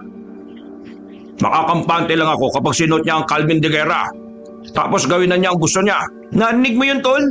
Para walang gulo, isuot mo na tong porselas. Wala namang mawawala sa iyo kaya kunin mo na. Sige na nga, akin na nga. Mag-sorry ka rin kay tatay. Hindi tama yung ginawa mong pagsagot-sagot. Hindi ibig sabihin na nasa tamang edad na tayo, pwede na natin bastusin ang magulang natin. Hindi mo naman ako nakitang ginawa yung kay tatay, di ba? Opo, kuya. Pasensya na. Sige na, mag-sorry ka na kay tatay, ngayon din. At huwag nating sirain tong kaarawan mo, tol. Sorry po, tay. Sa mga nasabi ko. Pero totoo po lahat yun, ha. Dahil yun ang nararamdaman ko sa tuwing pinag-iigpitan niyo ko eh. Hindi ako po pwedeng magtagal sa labas. Kailangan kong gawin ng ganito ganyan. Kailangan ko umiwas sa kung saan. Hindi ko magawa yung normal na ginagawa ng isang bata eh. Naiinggit ako sa pamangkin ni Aling Iska, kay Kokoy. Kasi siya palagi pinapayagan na magpunta sa Sapa. Samantalang ako, ilang hakbang pa lang ang layo ko dito sa bahay. Hinahanap niyo na kagad ako. Ayaw niyo kong isama sa mga ginagawa niyo ni Kuya Angelito. Eh ang tingin ko po tuloy sa sarili ko. Parte lang ng mga eksperimento niyo sa pagiging albularyo eh. Oh, sige na. Pero huwag mo nang sabihin yan, tol. Pinoprotektahan ka lang namin ni tatay. Saan kuya? Maliban sa masasama akong panaginip, wala naman ng ibang gumugulo sa akin ah. Paano niyo po ako pinoprotektahan? Hindi mo pa naiintindihan ngayon, anak. Tama po, hindi ko po talaga maintindihan. Ang alam ko lang, para akong nakakulong. Para akong katulad ni Puti. Sana naging aso na lang ako kasi ganun naman ang pakiramdam kong trato niyo sa akin eh. Hindi totoo yan, anak. Pero yun po yung nararamdaman ko. Hindi niyo po ako totoong anak. Katulad ng sinabi ng marami sa mga taga-baryo. Minsan, gusto ko na nga maniwala na galing lang po ako sa tain ng kalabaw eh. Dahil yun ang kumakalat nun sa labas. Hindi mo sila dapat pakinggan, anak. Eh sino po dapat kong pakinggan? Tay, ikaw? Kayo ni Kuya? Eh tinatanggalan niyo nga ako ng kalayaan eh. Paano ko kayo mapapakinggan? Anak, sige na, kumalma ka na. Sawang-sawa na ako sa mga sinasabi niyo eh. Ayaw ko nang makulong sa lugar na to. Anak, pakiusap. Isuot mo na ang porselas. Hindi, itong dapat dito. Pagkaputol ni Bino ng Carmen de Guerra, ay bigla yung nag-apoy kaya nadamay ang kamay niya. Napatras siya sa gulat habang kami ni tatay ay nakatingin lang sa kanyang ginawa at hindi makapaniwala. Nang mapansin ko na tila gusto nang kumawala ni Puti, ay mas kinutuban na ako. Pagtingin ko kay Bino ay tila unti-unti nang nagbabago ang talim ng kanyang mga mata. Sigaw na siya ng sigaw na parang nawawala sa sarili. 5:00 pa lang ng hapon pero tila mas matindi na ang hatak ng kadiliman sa kanya. Kaya napaatras ako sa takot. Si tatay naman ay matapang na hinarap si Bino kahit kita ko sa mga mata niya ang matinding lungkot. Hindi ako nakakilos noon kabanong habang pinagmamasdan ng nakababata kong kapatid na tila unti-unti nang nagpapalit ng anyo. Naririnig ko ang lagatukan ng mga buto niya sa likuran at ang damit niya ay parang napupunit dahil sa katawang tila lumolobo. Nawala lang ang atensyon ko sa kanya nang mapansin ko si Tatay Pani na dumukot ng maliit na garapon sa kanyang bulsa. Pagbukas niya ay umalingasaw ang amoy noon, kaya mas lalo kong kinabahan. Tay, ano pong gagawin niyo? Huwag niyo pong sasaktan si Bino. Pasensya na, Angelito. Pasensya na, Bino. Mas lalo kong naistatwa dahil sa matinding pagkabigla kabanong. Ganun po pala ang pakiramdam kapag nalagay ka na sa alanganin at kailangan mong mamili kung ano ang dapat mong gawin. Matagal nang sinasabi ito ni tatay, pero kahit alam ko na ang nararapat gawin, hindi ko pa rin yata kaya. Bago pa tuluyang magpalit anyo sa pagiging aswang si Bino, ay isinaboy na ni Tatay Pani ang laman ng garapon. Napapikit na lang ako habang umiiyak sa sobrang takot. Matagal ako nanatiling nakatayo roon at nakapikit. Hanggang sa marinig ko ang tatay na humahagulgol. Pagdilat ko ng mga mata ay nakaluhod na rin siya habang bitbit ang walang malay na si Bino. Patawad, Bino. Hindi ko intensyon na maramdaman mong nakakulong ka. Dahil kapag nalaman ng mga tao ang totoo mong katauhan, siguradong hindi ka lang nila ikukulong. Papatayin ka rin nila. Pero tay, kayo na mismo pumatay sa kanya eh. Hindi, anak. Hindi ko magagawa yun sa kapatid mo. Ano pong ibig niyo sabihin? Ano pong sinabi niyo sa kanya? Naamoy ko po ang talumpunay na pangontra ng aswang. Angelito, tulungan mo muna akong buhatin siya papunta sa silid ritwalan at ipaliliwanag ko lahat. Wala na kaming inaksayang oras ni Tatay Kabanong. Pagdating sa silid ritualan ay sinabi niya nga sa akin na maliit lang na pusyon ang talumpunay na inilagay niya sa garapon. Pampatulog lang yon na ginawa niyang disenyo para sa aswang. Inihanda niya ito para sa ganitong pagkakataon. Mabilis na lumipas ang oras. Pasado 12:00 ng hating gabi. Pagpasok ko sa silid ritualan, nakita ko si tatay na hinihigpitan ang porselas na anting-anting sa pulso ni Bino. Ngayon ko lang nakita ang pendant na yon, pero mabigat ang pakiramdam ko sa bagay na yon. Kaya sigurado akong malakas ang taglay nung kapangyarihan. Ano po yan, tay? Anting-anting. Gagamitan niyo na po ba siya ng anting-anting? Kailan pa kayo naging antingero? Nagsasanay ako matagal-tagal na rin para sa kapatid mo. Pwede ko po bang hawakan? Huwag ka munang lalapit. Magsisimula na tayo. Gawin mo na ang mga dapat mong gawin. Opo, tay. Siya nga po pala, tay. Ano yon? May kailangan ka pa? Hindi niyo naman po dinibdib yung mga sinabi ni Bino kanina, no? Hindi niyo naman po kailangan sagutin ang tanong ko. Gusto ko lang pong sabihin sa inyo na hindi niya alam ang sinasabi niya. Dahil hindi niya alam ang totoo sa kanyang pagkatao. Sigurado po kung maintindihan tayo ni Bino kapag nalaman na niya ang totoo. Sinasabi mo ba na pagkatapos nito, dapat ko nang sabihin sa kanyang totoo niyang katauhan? Na hindi ko siya totoong anak? Hindi mo siya totoong kapatid at may nananalaytay na dugong aswang sa katauhan niya? Ihahanda ko na po ang mga gagamitin natin. Wala na ngang umimik sa amin, Kabanong. At pagkatapos kong ihanda ang mga gamit ay nagsimula na ang ritual. Pinagmasdan ko lang si Bino na nahihimbing sa pagtulog. At doon ko unti-unting napansin na nagsisimula na ang pagbabago ng marka sa kamay niya. Tay, yung marka ni Bino. Oo, alam ko. Nararamdaman ko rin ang matinding pagbabago nito. Maganda ka. Hindi basta-basta ang gabing ito. Siguradong magiging madugo. Magiging madugo? Oo, anak. Magiging madugo. Dahil doon, mas naging alerto nga ako, Kabanong. Inihanda ko ang ilang pangontra habang sinisimula na ni tatay ang pagbibigkas ng orasyon. Ito rin ang unang pagkakataon na makikita ko siya na gumagamit ng anting-anting sa isang tao. Hindi naman kasi bihas ang antingero si tatay, pero tiwala ko sa kakayahan niya. Maya-maya pa ay mas tumindi ang kadilimang bumabalot sa silid. Lumamig ang hangin, pero mainit pa rin ang pakiramdam ko. Kakaiba at pinaghalo-halo ang amoy. Hanggang sa marinig na naman namin ang malalim na halakak na parang galing sa impyerno. Pero napatahimik yun ni tatay, kaya inakala kong tapos na ang lahat.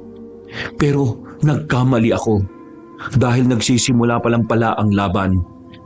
Pagdilat ng mga mata niya, ay humarap kagad siya sa akin. May mga bisita tayo. Pipigilan nila tayo sa ginagawa natin para matulungan si Bino na tuluyang maging isang ganap na aswang. Ko? Ano pong bisita, tay? Pipigilan nila tayo sa ginagawa natin para matulungan si Bino na tuluyang maging isang ganap na aswang. May mga kalaban? Maging mapagmatsyag ka. Bago pa matapos ni tatay ang pagsasalita, ay narinig ko na ang malakas na pagtahol ni Puti. Hindi nagpapaawat ang aso at parang galit na galit. Kaya saglit akong lumabas ng silid ritualan at nagpunta sa bintana na nakadiretso sa likod ng bahay. Nakita kong aso ni Bino. Galit na galit pa rin yon at may tinatahulang kung ano o sino sa kadiliman. Lumabas kaagad ako at kinalagan ito ng tali. Hanggang sa mabilis yung tumakbo papasok sa loob ng bahay. Sumunod din kaagad ako at nang isara ko ang pinto, mula sa siwang nito ay nakita ko ang mga daliring may matutulis na kuko. Nangingintab ang mga yon sa pagkaitim habang umuungol na mahina. Tumatras ako habang nananatiling nakaharap doon hanggang sa marinig ko na naman ang isang ungol na may kasamang langit-ngit ng mga butong naglalagatukan. Kasunod noon ay biglang may kumalabog sa bubong. Tila nayanig ang aming bahay, Kabanong. Biglang bumukas ang pinto, saka pumasok ang nakakatakot na nilalang. Namumula mga mata nito. Naglalaway ang dilang abot sahig at ang matatalim na kuko ay kumakaskas sa dingding. May nakapasok na aswang sa aming bahay. At ito ang sinasabi sa akin ni tatay na bisita. Umaksyon kagad ako, Kabanong. Pero bago pa sumugod ang nasabing aswang, ay dinambahan na siya ni Puti. Nagulat ako sa nakita kong yun. Pinagkakagat ng asong itim ang aswang sa iba't ibang parte ng katawan. Lumalaban naman ang aswang pero hindi niya matamaan ang aso. Dahil parang sanay na sanay ito sa pakikipaglaban. Sinamantala ko ang pagkakataon. Dinukot ko ang maliit na garapon at tinagis kagad sa halimaw. Humiyaw yun ng ubod ng lakas, kasabay ng malakas ning paghiyaw ni Bino mula sa silid ritwalan. Nag-alala ko para sa kanya, pero kailangan kong tapusin ang laban. Bumalik ka na sa impyerno, aswang ka! Sa ikalawa kong pagsaboy ay bigla na lang nagliyab ang katawan ng aswang at nagtatatakbo yun sa labas. Susundan pa nga sana ni Puti pero pinigil ko na ang aso na galit talaga sa halimaw. Isinara ko kagad at ikinandado ang pinto. Pagsilip ko sa bintana ay natutupok na ng apoy ang kalaban. Pero hindi pa tapos dahil marami-rami akong nakitang mapupulang mga mata sa paligid. Hanggang sa may kumalabog na ulit sa aming bubungan dahilan para kumahul-kahul na ulit si Puti. Puti, huwag ka maingay. Kapag nag-ingay ka, maririnig tayo ng mga aswang. Tumalima naman ang aso na parabang naiintindihan ng mga sinabi ko. Pagkatapos ay naghanda na rin ako. Nagsaboy ako ng mga abong may orasyon sa bawat palibot ng aming bahay. Ito ang ginagawa ni tatay kapag meron siyang hindi pinapapasok na kung anong nilalang sa amin. Epektibo naman nung una, Kabanong, pero hindi ko rin inaasahan ang mga sumunod na nangyari. Nang kumpleto na ang paglalagay ko ng abo, nagulat ako dahil biglang tumilapon si tatay palabas sa silid ritwalan. Kagad ko siyang nilapitan habang si Puti ay nanatiling nakatingin sa pintuang nawasak. Ay, ano pong nangyari? Si Bino. Ano pong nangyari kay Bino? Tumuro si Tatay Pani sa silid ritwalan. Kumakahul-kahul pa nung una ang aso roon pero kalaunan ay nabahag na rin ang buntot nito. Hanggang sa unti-unti na ngang lumabas ang kapatid ko mula roon. Si Bino ay nakatayo sa pintuan. Walang suot ang itaas na katawan. Ang balat niya ay may mga bitak na parang lumang lupa at sa pagitan ng mga yon may mga gumagalaw na kung anong klase ng hindi ko maintindihan. Ano pong nangyari kay Bino, Tay? Bakit siya nagkaganyan? Anong klaseng halimaw yan? Aswang po ba talaga yan? Oo, anak. Isang uri ng aswang yan. Sinumpang aswang. Nakakita na ako niyan nung kaedad mo pa lang ako. Hindi ko alam ang eksaktong tawag dyan pero naririnig ko ang lolo ko na tinatawag yung idwang. Idwang? Bago pa makasagot si tatay ay narinig na namin ang pagsigaw ni Bino. Nang tingnan ko ang aswang na idwang ay hindi ko na makilala ang nakababata kong kapatid. Parang ibang nilalang na talaga ang kaharap namin. Isang halimaw at hindi isang kapamilya. Tay, anong gagawin natin? Tumakbo ka na, anak. Bilisan mo. Pero paano po kayo? Wala ko, anak. Sige na. Hindi ko po gagawin yan, Tay. Aakayin ko po kayo. Mamamatay lang tayo rito pareho kapag inakay mo pa ako. Sige na. Tumakbo ka na, anak. Hindi na naman natapos ni tatay ang pagsasalita dahil nabaling na sa amin ang atensyon ng aswang. Sinalakay kami nito kaya dali-dali kong hinatak si tatay. Napatras kami sa isang sulok malapit sa kusina. Pagkaharap ko kay Bino, pulang-pula ang mga mata niya na talagang nanlilisik. Mas lalo kong nakita ang itsura niya bilang isang aswang na idwang. Mas nakakatakot pala talaga yun, Kabanong. Mas nakakatakot pala talaga yun, Kabanong, sa malapitan.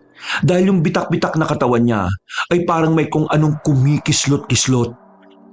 Muli siyang sumugod, kaya hinatak ulit si tatay pero humarang siya sa amin. Dahil dito ay nagkahiwalay kami ng landas ni tatay. Siya ay napunta sa ilalim ng lamesa, habang ako naman ay sa bandang banyo. Tumama ang ulo ko sa gripo kaya dumugo ang noo ko. Paghawak ko roon ay sumasagana na ang dugo dahil medyo malalim ang tama. Sinubukan kong tumayo pero dahil sa basa ang sahig kaya natumba na naman ako. Sa ikalawang pagkakataon ay tumama na naman ang ulo ko sa gripo kaya mas lalo itong dumugo.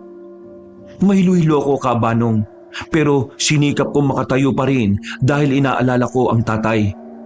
Pero saka ko lang napagtanto na hindi pala ang tatay ang susunod na sasalakayin ni Bino. Ako pala mismo. Kitang-kita ko kung paano siyang suminghot-singhot sa hangin hanggang sa maamoy niya ang dugo na tumatagas sa noo ko. Dahil doon ay parang mas lalo siyang naging agresibo. Hanggang sa ang mga bitak-bitak sa katawan niya ay mas lalong lumaki. Mas lalo kong nakita ang mga kung ano-anong kumikislot doon.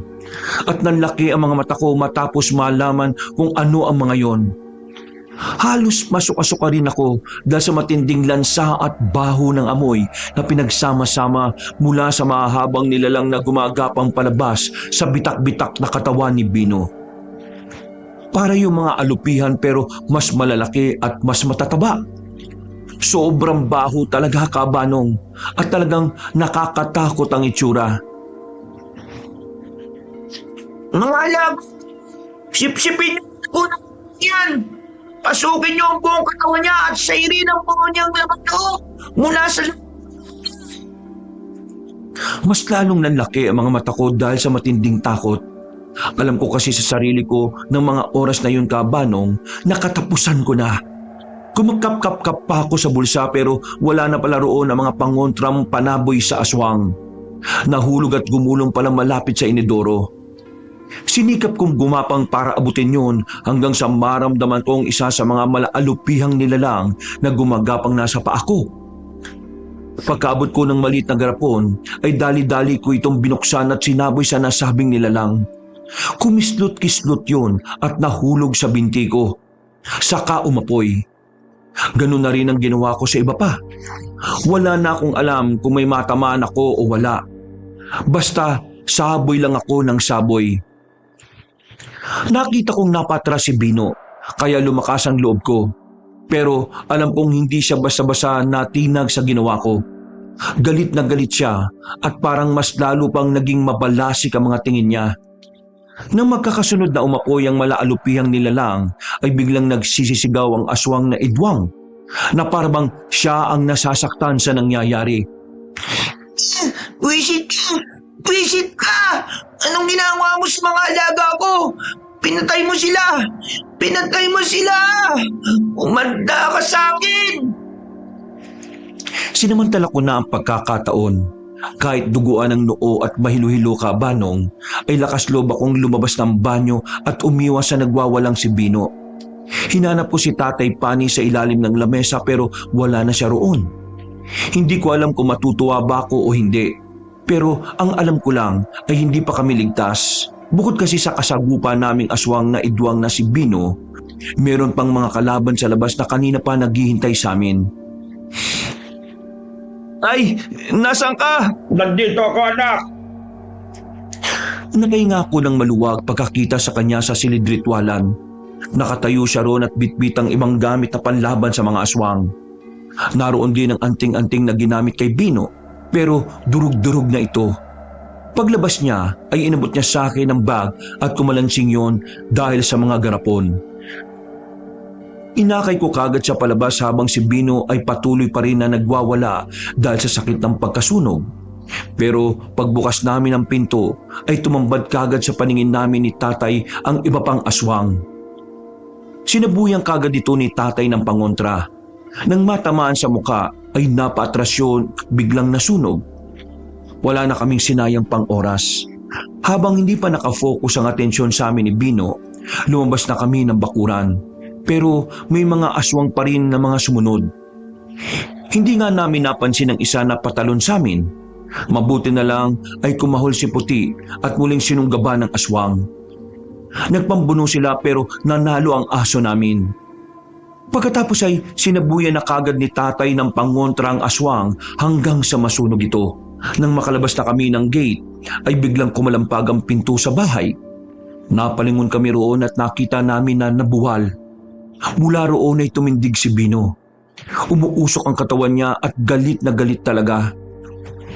Tara na po, Tay. Huwag na kayo magpaiwan. Pakiusap. Hindi kayo mananalo sa kanya sa lagay nyo. Nagawa niya nga madurog yung agimat eh. Bino.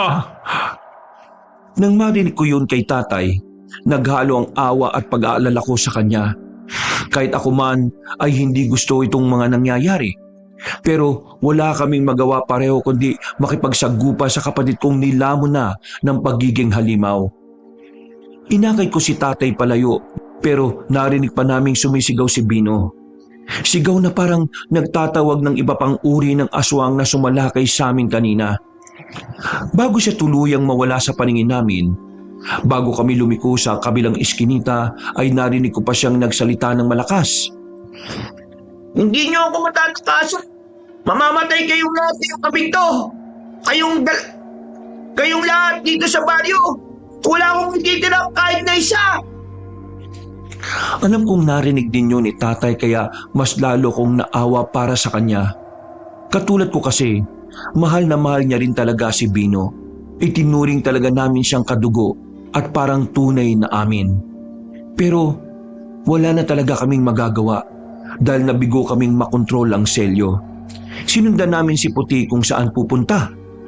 Dahil hindi ko rin alam, para bang may isip at talino ang aso kung saan kami dadalhin na ligtas na lugar. Pero kakaiba ang kapaligiran noong gabing yun, Kabanong, dahil matapos sumigaw-sigaw kanina si Bino na parang nagtatawag, naramdaman namin ni tatay ang kakaibang presensya. Presensya na galing sa kasamaan at mabigat ito. Pati nakakadagdag ng panghihina. Sinundan lang namin ng sinundan si Puti hanggang sa habang tinatahak namin ang daan ay nakita kong isang anino na mas mabilis pa sa aso. Mas tahimik pa sa hangin. Kasunod ng mahina nitong pag-ungol, nakita ko kung paano maging alerto si Puti. Siguradong nararamdaman nitong may aswang na sa paligid. Kaya naging alerto rin kami ni tatay. Magtago tayo sa gilid ng puno, tay. May aswang na sa paligid. Iwan mo na lang kasi ako, anak. Namamanid na ang balakang ko sa sakit. Makakabigat lang ako sa iyo. Huwag po kayo magsalita ng ganyan, tay.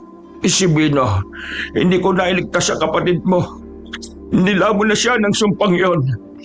Huwag niyo pong sisihin ang sarili niyo, tay. Dahil alam ko po, alam niyo rin sa sarili niyo na ginawa niyo pong lahat, tay. Pero hindi ako nagtagumpay. Nagtagumpay man po kayo, hindi. Hindi na importante yun sa ngayon, tay. Ang mahalaga kumilos kayo at magsikap.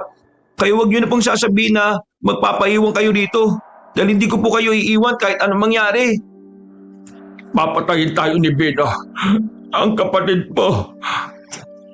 Dahil hindi ko rin po alam ang sasabihin, Kabanong, kaya niyakap ko na lang si tatay ng mahigpit. Hindi ko lang ipinalata sa kanya ng mga oras na yon pero napaiyak din talaga ako. Mas tahimik lang dahil ayaw ko makita niya na pati ako ay napapanghinaan na ng loob. Gusto ko pong maramdaman ni tatay ng mga oras na yon na pwede siyang humugot ng lakas sa akin. Kaya ako nagpakatatag hanggang sa pumanatag ang kalooban niya. Natala lang kami sa ganoong proseso nang marinig naming umaangil na naman si Puti habang paatras sa amin. Tumingin kami ni tatay pani sa direksyon kung saan nakatingin ang aso hanggang sa may nakita kaming tila pasuray-suray na imahe. Nang matapat yon sa paandap-andap na ilaw ng lumang poste, doon namin nakita ang isang lalaki. Si Mang Timang, na palasing-lasing ang paglalakad. Kilala ang nasabing Ginoo sa lugar namin bilang isang sugalero, sabongero, lasinggero at lahat ng klase ng ero na pwedeng gawin ng isang lalaki. Nagpatuloy sa pag-angil si Puti habang papalapit siya hanggang sa may makita pa kaming kasunod niya. Nang mahagip ng paningin ko ang mga namumulang mga mata sa likuran ni Mang Timang, doon ko napagtanto na huli na ang lahat. Sinunggaban na siya ng aswang sa likod at kinubabawan. Saka kinagat sa liig habang kinakalkal lang tiyan niya. Hindi na nakapanlaban pa ang lasinggero pero sinubukan ko pa rin lumapit para iligtas siya. Sinubuyang ko ng pangontra ang aswang pero nakaiwas yon. Pagtalon pa atras ay tumayo lang siya sa harapan ko. Habang ngumunguya-nguya, pagkalaon ay idinura niya ang bahagi ng buto na nasama niya sa pagkagat sa katawan ni Mang Timang. Nang balikan ko ng tingin ang nasabing Ginoo, wala na yung buhay at nangingisay-ngisay na lang ng bahagya ang katawan. Napakuyom ako ng kamao. habang sa kabilang kamay ay naroon ang garapong may lamang pangontra. Ngumisi pa sa akin ang aswang kaya nakaramdam ako ng galit at sa kanya ko ito ibinuntun. Uy! Uy! Puti! Walang pag-aalinlangang sumugod si Puti sa aswang hanggang sa madali niya ito sa liig. Nakalmot pa ito pero hindi nagpatinag ang aso. Tinapyas talaga nito ang leeg ng aswang bago tigilan. At doon ko naman hinagis ang panghontra. Hindi na nagawang makatakas pa ang aswang dahil nagliyab na siya. Nilapitan ko si Puti at hinimas-himas habang nakatingin sa nasusunog na aswang. Hanggang sa nakarinig na kami ng makakasunod na alulong ng aso sa iba't ibang bahagi ng baryo. Napatingin ako kay tatay at lumapit sa kanya. Sumunod naman ang aso sa amin, pero nang makarinig kami ng iilang sigawan mula sa hindi kalayuan, ay doon na kami nag-alala para sa mga taga-baryo. Anak, sinisimulan ng salakayin ni Bino at ang mga kampon niya ang baryo. Saan po tayo pupunta, tay? Hindi ko na natapos ang pagsasalita dahil bigla kaming kinahulan ni Puti. Tumakbo siya pagkalaon, pero bumalik din kagad na para kaming gustong pasunurin. Nagkatinginan kami ni tatay na parabang nagkausap sa mga mata. Inakay ko na nga ang ama ko at maingat naming sinundan ng aso. Nagulat kami pareho dahil dinala niya kami sa kabilang parte ng baryo, papunta sa ilog at sa kuwebang malapit doon. Pagdating namin sa bukana, pareho kaming nagtaka ni tatay dahil biglang nawala si Puti at tumahimik. Puti!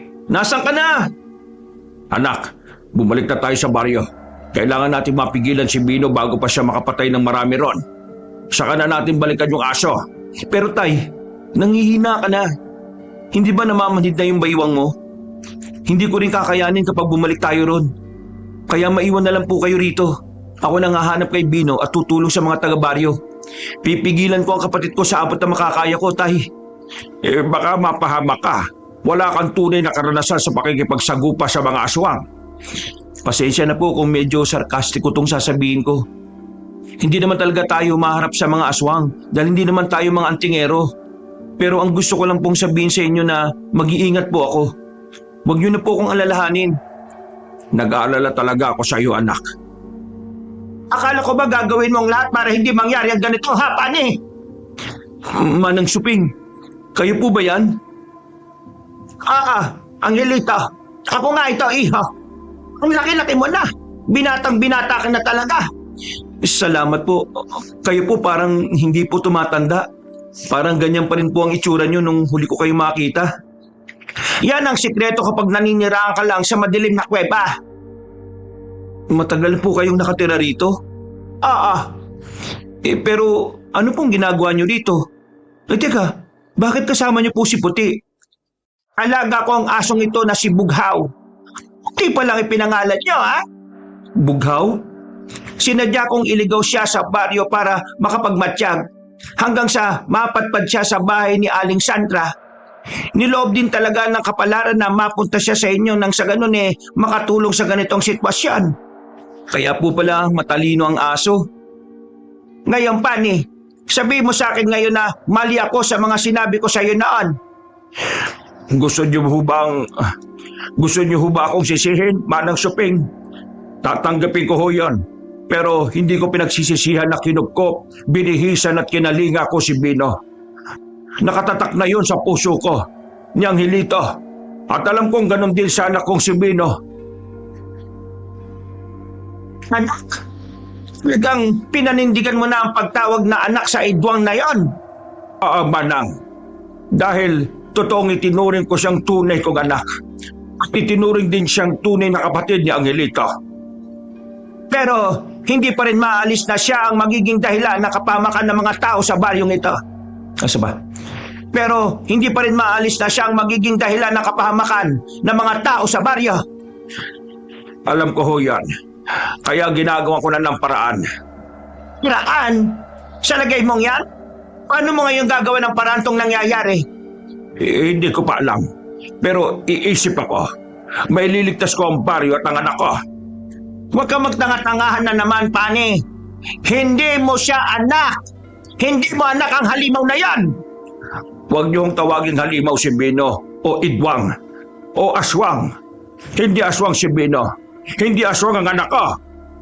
Pa, yung sinasabi mong hindi papatay sa ating lahat ngayong gabi?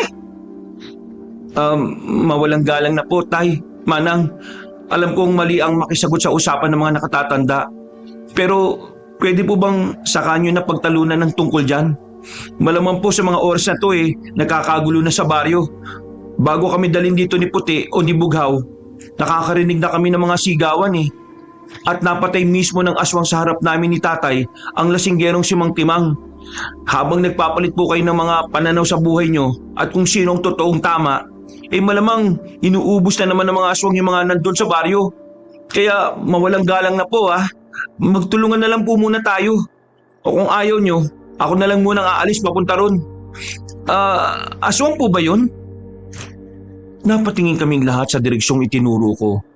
Mula kasi sa itaas na bahagi ng kuweba, sa may kapunuan ay may nakita akong 5 pares na mga namumulang mga mata.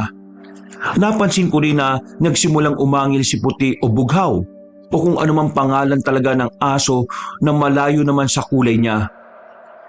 Nang tunuyang lumitaw ang mga yon na nagtatago sa dilim, ay tumambad na nga sa amin ang mga aswang na siyang itinuturing naming alagad ng Idwang na si Bino, ang kapatid kong aswang. Ano pong gagawin natin? Tay, Manang, medyo marami-rami po mga yan.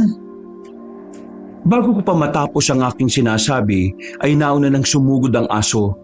Naggulat ako nang tinapik ako sa magkabilang balikat ni Tatay Pani at Manang Suping. Hindi ko tuloy alam kung sino ang una kong kakausapin sa kanilang dalawa. Anak, tulungan mo si Puti. Kunin mo itong mga garapon na pangontra at alam mo na naman ang gagawin. Epektibong pambulag ito sa mga aswang. Huwag kang galala, dala ko na muna ang bahala sa tatay mo. Kailangan kong pagalingin ang mga sugat niya bago pa lumala. Pero hindi ko kailangan Manahimik ka, Pani. Sige na, iho, ang hilito. Tulungan mo si Bughaw. Hindi siya pwedeng mamatay dahil malulungkot ang kapatid mo. Nang marinig ko yun, napangiti ako dahil sa kaloob-looban ay tanggap din naman ni Manang Suping kahit sino pa si Bino. Sadyang hindi lang talaga maganda ang pagkakataon, Kabanong. Hinayaan ko na nga muna sila dahil umabante na ako. Hindi ko rin alam dahil bigla na lang akong nagkaroon ng tapang. Parang nagsanga-sanga ang determinasyon ko na kumalaban sa mga aswang para mailigtas si Bino pati ang mga taga-baryo. Nang makita ko na kinakagat-kagat na sa leeg ni Puti ang isang aswang, lumapit kagad ako roon at isinaboy sa halimaw ang pangontra. Pagkatapos nung mangisay ay bigla na lang nag-apoy at nasunog. Pero hindi nagpaawat ang 4 na natitira dahil galit silang sumugod sa amin nang sabay-sabay.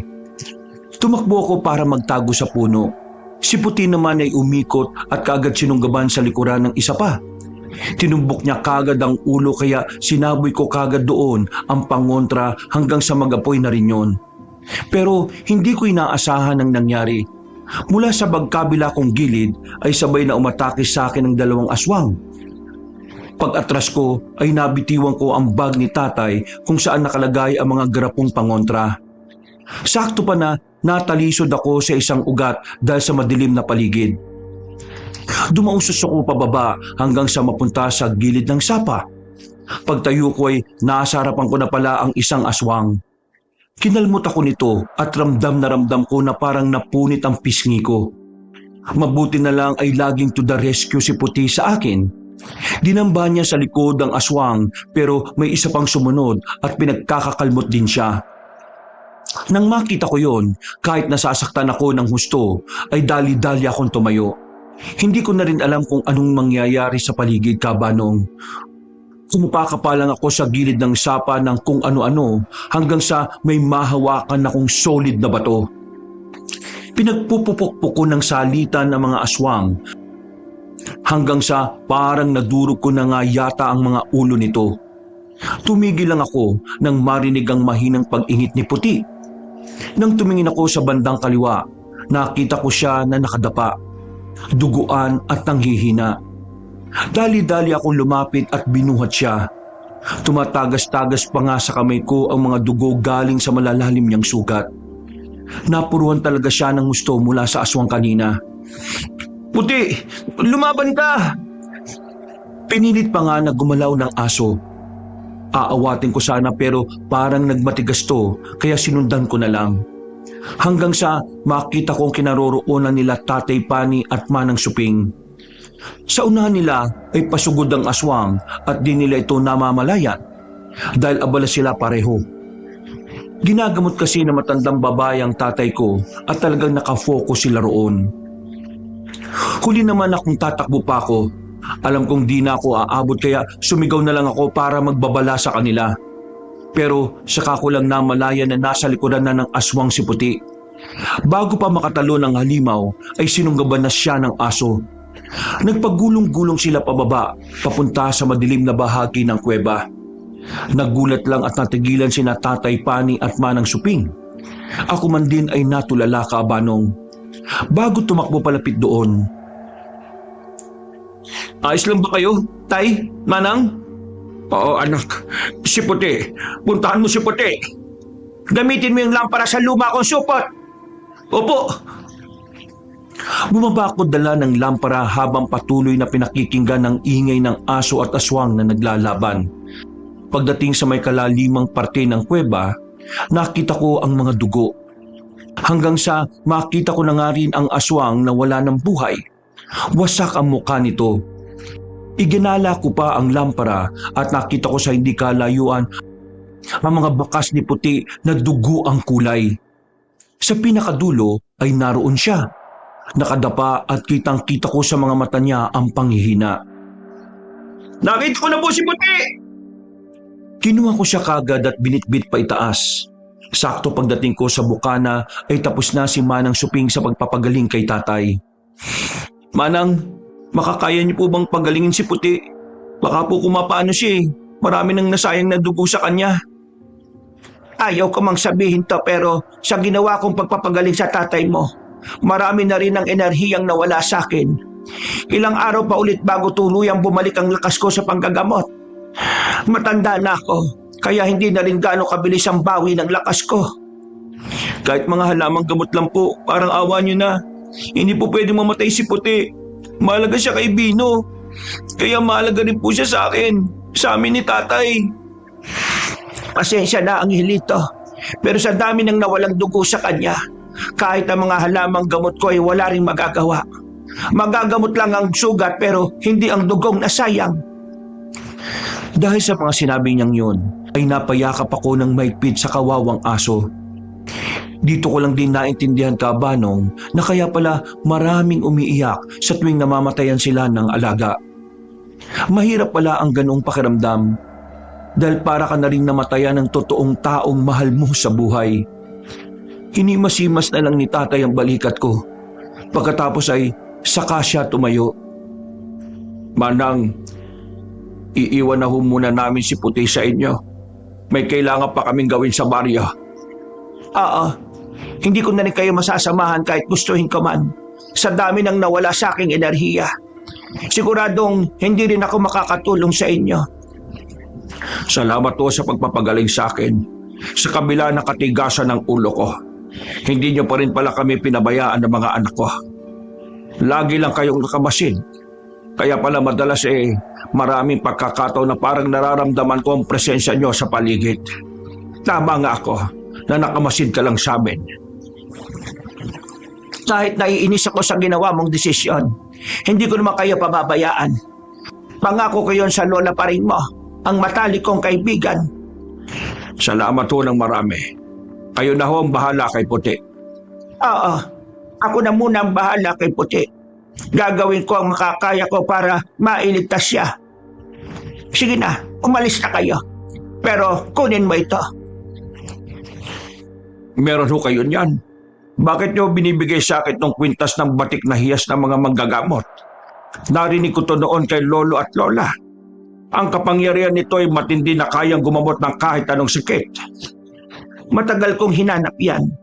Nagkataon na nung makita ko saka nangyari ang mga ito. Bago pa maibigay sa iyo. Sige na, gamitin mo. Ito ang magpapagaling kay Bino. Pero hindi naman ho sakit ang meron si Bino. Nananalaytay sa kanya ang dugo ng idwang na aswang. Tama ka dyan. Pero sa malalim kong pagsasaliksik sa lihim ng karunungan, napag-alaman kong hindi lang namamana ang pagiging igwang. Meron ding ipinapasa lang sa pamamagitan ng pinakamadilim na ritual. At kung ang nangyari kay Bino ay dahil sa pinakamadilim na ritual, matatanggal sa kanya ang sumpa. Kayang-kayang alisin ng batik na hiyas ang sumpa sa kanya, kasama na ang paglilinis ng buong katauhan. Pero paano kung hindi hugali sa pinakamadilim na ritual? Hindi ko rin alam ang sagot, iho. Ang tanging paraan na lang ay subukan. Kung ganun ay, subukan na po natin, Tay. Tara na po, at huwag na tayo magkaksaya pa ng oras dito. Baka maubos na ang mga tao sa baryo bago pa natin magawa ang mga ito. Tama ang sinabi mo, Angelito. Pero mag-iingat kayo dahil hindi basta-basta ang mga aswang na igwang. Isa sila sa mga pinakaluma na halos wala nang nakikilala. Mapanganib dahil kinakasihan sila ng demonyo. Ang mga malaalupihang nilalang na lumalabas sa katawan nila ay sinasabing galing mismo sa impyerno. Kasihan nawa kayo ng ating Panginoon. Pagkatapos ng ilang pang pag-uusap at paghahanda, kinamot din ng mga halamang gamot ang aking sugat. Pero hindi rin kami nagtagal. Umalis na nga kami ni Tatay sa kuweba. Naiwan si Manang Suping na ginagawa ang lahat para madugtungan ng buhay ni Puti. Dinala namin ang iba pang mga kagamitang pangontra at kaagad ikinuntas ni Tatay ang batik na hiyas. Nagulat kami dahil napakatahimik pagbalik namin sa baryo. Pero hindi ito ang katahimikan na gusto namin. Halata kasi na may kakaibang nangyari. Amoy na amoy ko yun sa paligid. At hindi nga ako nagkamali dahil pagdating namin sa tanggapan ng baryo ay may mga tao roon na tila takot na takot. Pinakakalma lang sila ng mga opisyalis pero dahil sa taranta ay nagkagulo-gulo na talaga. Mabuti na lang ay nakapasok ang lahat sa loob dahil na rin sa husay ni Aling Iska sa pakikipagkomunika sa mga tao. Kahit medyo hindi ko gusto ang ugali ng babaeng yon, Kabanong, may respeto naman ako sa kanya pagdating sa mga ganitong bagay. Yun nga lang talaga ay mas nakakainis siya sa maraming bagay. Nang makita niya kami ni Tatay ay kinawayan niya kami. Lumapit kaming mag-ama at umaktong walang kinalaman sa mga nangyari. Hindi kasi po pwedeng malaman ng mga taga-baryo na si Bino ang dahilan ang lahat ng gulo ngayong hating gabi. Pumasok na kayo rito! Madali kayo! Delikado ngayon sa mga bahay-bahay dahil may mga kung anong halimaw raw ang gumagala. Narinig kong napatay na si Timang, pati si Kapraning at si Aning Tuleleng. Tapos yung mga tanod nakikipag-abulan doon sa halimaw na may bitak-bitak sa katawan. Tapos may lumalabas na malalaking alupihan. Ano ba nangyari rito sa atin? Nawala nga ang aswang na kumakain ng mga hayop. Ito naman ang dumagdag. Teka, nasaan si Bino? Ha? Ano po kasi? Diyos ko po naman, saan nyo iniwan yung batang yon? Hinahanap pa rin namin siya. Nagkahiwa-hiwalay kami habang papunta rito. Huwag mong sabihin may nakaharap pa kayong halimaw. Oo. Diyos ko, kaya pala mga duguan kayo. Ayos lang ba kayo? Sana ayos lang din si Bino at sana makapunta siya rito. Siguradong magiging ligtas na tayo bago pa makarating ang mga pulis galing sa bayan. May mga pulis na darating? Oo, nagpatawag na si Kapitan Hukugan ng mga re-responde sa atin. Kaya pumasok na kayo. Hindi kami papasok sa tanggapan. Hahanapin namin si Bino. Yung sinasabi mo kanina, yung mga tanod, saan sila nakikipag-abulan? Doon, malapit sa tuloy sa pinakadulo na papasok na sa gubat. O sige, pupunta na kami ron. Sigurado kayo? Mapanganib. Mas nanganganib ang buhay ng anak ko, kaya kailangan ako ron. Wala nang nagawa si Aling Iska para pigilan kami. Hindi na nga rin siya nakapagtanong pa ng kung ano-ano dahil wala na kaming oras.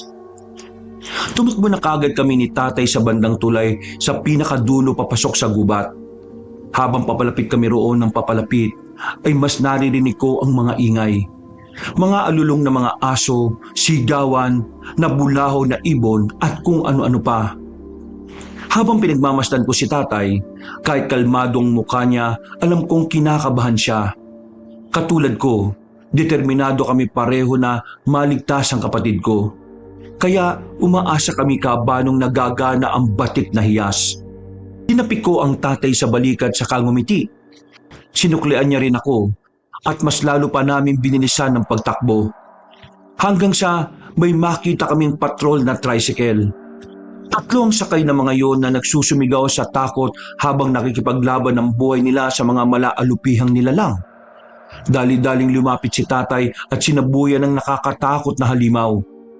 Nasunog ang mga yon kaya nakarinig kami ng malakas na hiyaw at ungol mula sa hindi kalayuan. Ganun na ganun ang nangyari nung una kong masunog ang mga alaga ni Bino. Para rin siya ang nasasaktan. Siya na po yun, tay. Oo nga. Tara na po. Kuya Ingkong, Kuya Isaac, Kuya Paeng, bumalik na kayo sa tanggapan. Delikado rito, kaya magbadali na kayo. Matapos magpasalamat ng 3 tanod, ay sinabi nga nila na may 2 pang tanod na naiwan malapit sa tulay. Umalis na rin sila kaagad kaya tumakbo na kami ni tatay. Nang makita ko ang tulay, nakita ko rin ang sinasabing 2 tanod. Patay na ang isa dahil pinaghahatiin na ng 2 aswang. Habang ang isa na nakilala naming si Kuya AJ ay tila nakikipagpatintero pa sa kanyang buhay. Tay, ako na pong bahala kay Kuya AJ. Hanapin niyo na po si Bino. Siguradong nandito lang siya. Sigurado ka, anak? Opo, tay. Ipaubayan niyo na po ito sa akin. Hindi ko po kayo bibiguin. O sige, mag-iingat ka. Kayo rin po. Iligtas niyo po ang kapatid ko. Pagkatapos naming magkaintindihan, ay naghiwalay na kami ng landas. Na walang parang bula ang tatay habang ako naman ay nilapitan ni Kuya AJ. Nang makita niya ako, ay inakala pa nga niyang aswang din ako kaya binato niya ako ng hawak niyang pamalo. Mabuti na lang ay naiwasan ko yon. Napailing lang ako at hinatak siya habang nakadapa at nagwawalang parang bata. Sumunod sa amin ang galit na aswang. At dahil umuungol din yun na parang nagtatawag, ang 2 pang aswang na nilalantakan ng isang tanod kanina ay napunta na sa amin ng atensyon. Mas lalo tuloy nagsisisigaw sa taranta at takot si Kuya AJ. Nakakabingi at para siyang babae sa tinis ng kanyang boses. Kuya AJ, uminahon ka lang. Kapag nilakasan mo ng nilakasan ng boses mo, lalo lang tayo makakagawa ng atensyon eh. Pero sa halip na makinig at tumahimik, ay lalo lang siyang nag-ingay na parang batang inagawa ng candy. Naintindihan ko naman dahil takot na takot siya. Pero dahil sa nakakarindi ang matinis niyang boses, kaya ang ginawa ko kabanong ay sinuntok siya sa muka. Bigla siyang natamimit na tulala, habang umahawak sa ilong niyang dumudugo. Pasensya na Kuya AJ, ang kulit mo kasi. Sinabi ko naman sa iyo na huwag kang maingay. Sumunod na lang sa sasabihin ko. Tumakbo ka sa bandaron at magtago ka sa likod ng puno ha. Kapag umalis ka ron, sigurado nga abulin ka na ng mga aswang na yan at mamamatay ka. Nakita mo yung nangyari sa kasama mo? Nagkapira-pirasyo ang katawan niya. Ganun na mangyayari sa iyo kapag hindi ka nakinig sa sinabi ko. Para rin siyang batang sumunod sa akin. At eksakto rin ang pag-atake ng 3 aswang dahil wala na ang distraction. Kinuha ko kagad sa bag ang mga garapon at matapang na sinugod. Siniguro ko na hindi na ako matatamaan ng mga kalaban dahil ayaw ko na mangyari yung nangyari kanina na dahilan kung bakit nalagay ngayon sa alanganin ng buhay ni Puti. Pagtalo ng 3 aswang ng sabay-sabay ay pinadosus ko ang sarili ko. Pagkatapos ay tumingila ako saka isinaboy sa gitna nila ang 3 garapon ng pangontra. Nang tumama ito sa kanilang mga muka at nabasag, kumalimuyak ang amoy ng talumpunay na may halong paminta. Napasingot sila ng sabay-sabay at napabahing. At ito ang naging tila dahilan ng kanilang pagkamatay. Nagsilbi kasing mitya ang bahing nila at sabay-sabay din silang umapoy. Napangiti ako habang pinagmamasdan ng mga aswang na nagkakakawag para lang mabuhay. Nagkanya-kanya sila ng karipas papunta sa gilid ng tulay para tumalon at maisalba ang sarili. Pero hindi ko inayaang mangyari yon. Sinundan ko sila at isa-isang ginilitan ng leeg. Hingal akong napatingin kay Kuya AJ pero nagulat ako nang may papunta na sa kanyang malaalupihang nilalang. Nagmadali akong tumakbo pero huli na dahil nasunggaban na siya ng isa. Kitang-kita ko kung paano yung pumasok sa kanyang bibig dahilan para siya ay mapahiga sa lupa. Paglapit ko ay nangingisay-ngisay na siya habang palipat-lipat ang paghawak ng kamay sa liig, sa tiyan at sa iba't ibang bahagi pa ng katawan. Maya-maya'y tumingin siya sa akin at tila inabot ang mga kamay ko na para ring humihingi ng tulong. Pero sa huli ay nawalan na siya ng buhay. Nakakalungkot man, pero wala na akong nagawa kundi hintayin ang paglabas ng malaalupihang nilalang sa katawan niya. Inabangan ko itong lumabas sa dila at saka ko sinabuyan ng pamatay. Nagliyab ito dahilan para marinig ko na naman ang ungol at sigaw ni Bino mula sa kung saan. Sobrang lapit na lang niya. Si tatay, sana okay lang siya. Tiningnan ko ulit si Kuya AJ na siguradong patay na. Ipinikit ko na lang ang mga mata niya at inayos sa mga kamay na inilagay ko sa dibdib. Saka ako tumakbo papunta sa kinaroroonan ni Bino. Dahil nasa bandang ilalim sa pinakadulo ng mahabang tulay na bato ang boses, doon ako pumunta. At doon ko nga sila naabutan, Kabanong. Una kong binalingan ng atensyon si tatay na atras ng atras dahil sa mga malaalupihang lumalabas sa bitak-bitak na katawan ni Bino. Ay, nandito na po ako! Ako na pong bahala sa mga yan! Gawin niyo na po ang dapat kong gawin! Sige anak!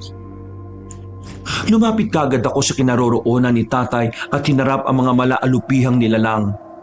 Isa-isa ko yung sinabuyan ng pamatay hanggang sa magliyab ng magkakasunod. Umungol na naman sa sakit si Bino. Pagtingin ko sa kanya ay para siyang bulati na binudbura ng asin dahil sa pagwawala. Pero hindi pa rin siya nagpatinag. Kaya hindi rin ako tumigil. Kahit masakit sa akin na makita na nagkakaganon na siya, kinailangan kong gawin ang dapat kong gawin hanggang sa tuluyan siyang manghina. Nang makita ko siyang napaluhod, ay saka ako minasdan si tatay na papalapit na, pero kitang-kita sa mga mata niya ang pag-aalangan. Ay! Gawin niyo na po! Huwag na po kayo magdalawang isip! Ay! Gawin niyo na po habang nangihinit pa siya! Hindi ko yata kaya anak. Paano kung mamatay siya imbis na bumalik sa dati? Magtiwala po kayo sa sinabi ni Manang Suping. Kahit kailan, hindi niya naman tayo niloko eh. Gawin niyo na po, pakiusap! Sige, gagawin ko na! Humakbang pa siya papalapit sa nangihinang si Bino at nakita kong tinanggal niya ang batik na hiyas saka hinawakan ng maigpit. Nang ihahagis na niya ito sa bibig ng aswang, ay saka yun tumindig.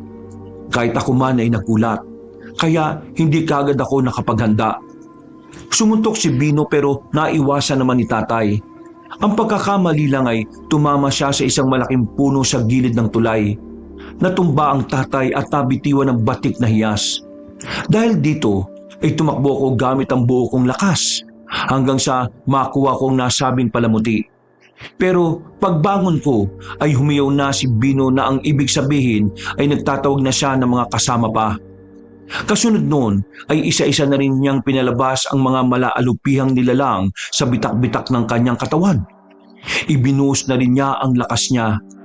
Pero mas matindi ang determinasyon ko.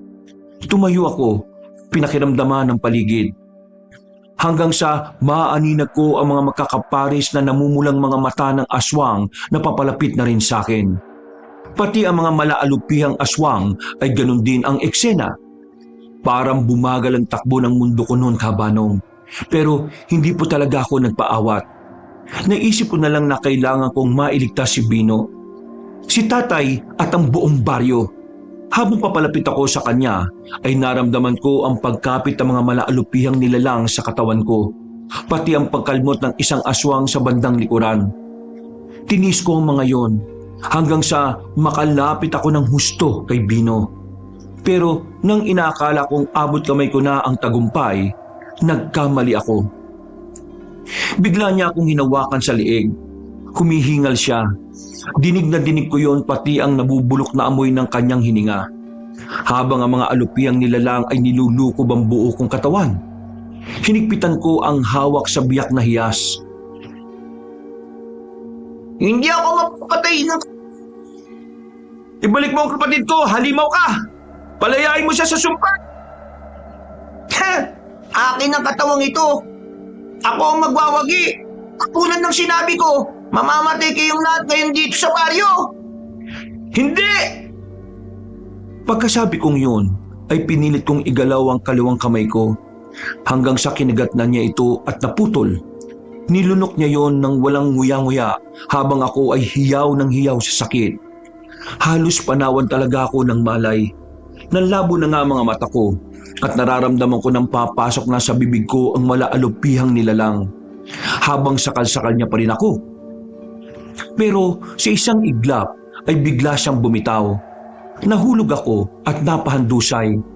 Pagkadilat ko ng mga mata ay may mga namatay ng malaalupihang nilalang, pati ang aswang ay naglayuan. Pero inabot din sila ng kamatayan. Pagtingin ko kay Bino, bumubula na ang bibig niya at ang katawan niya ay parang lumolobo hanggang sa bigla na lang yung pumutok. Yun na lang ang huli kong natatandaan nung gabing yun, Kabanong. Pero magandang balita po, dahil buhay si Bino, buhay si Tatay, buhay si Puti, at buhay na buhay ako, kahit putol ang kaliwang kamay. Ayon kay Aling Iska, pagdating daw ng mga pulis ay wala naman silang nakitang mga halimaw maliban sa amin nila Tatay at Bino na duguan at walang malay. Kaya ang naging hinala ay inatake ang baryo ng mga rebelde. Wala ring naalala hanggang ngayon si Bino sa mga nangyaring yon. Kaya masayang masaya po kami dahil bago mamatay si Tatay Pani, pareho pa kaming nakapag-asawa ng kapatid ko at hanggang ngayon ay masaya kami sa aming mga buhay. Kinalimutan ko na rin ang lahat, pero may pagkakataon pa rin na sa tuwing may magpapagamot sa akin ay di ko tinatanggihan. Maraming salamat sa pakikinig sa aking kwento. Nawa ay marami kayong nakuhang aral. Wakas. Ang pagtitiyaga ang isa sa sangkap ng pag-ibig. Kung wala ito, hindi tunay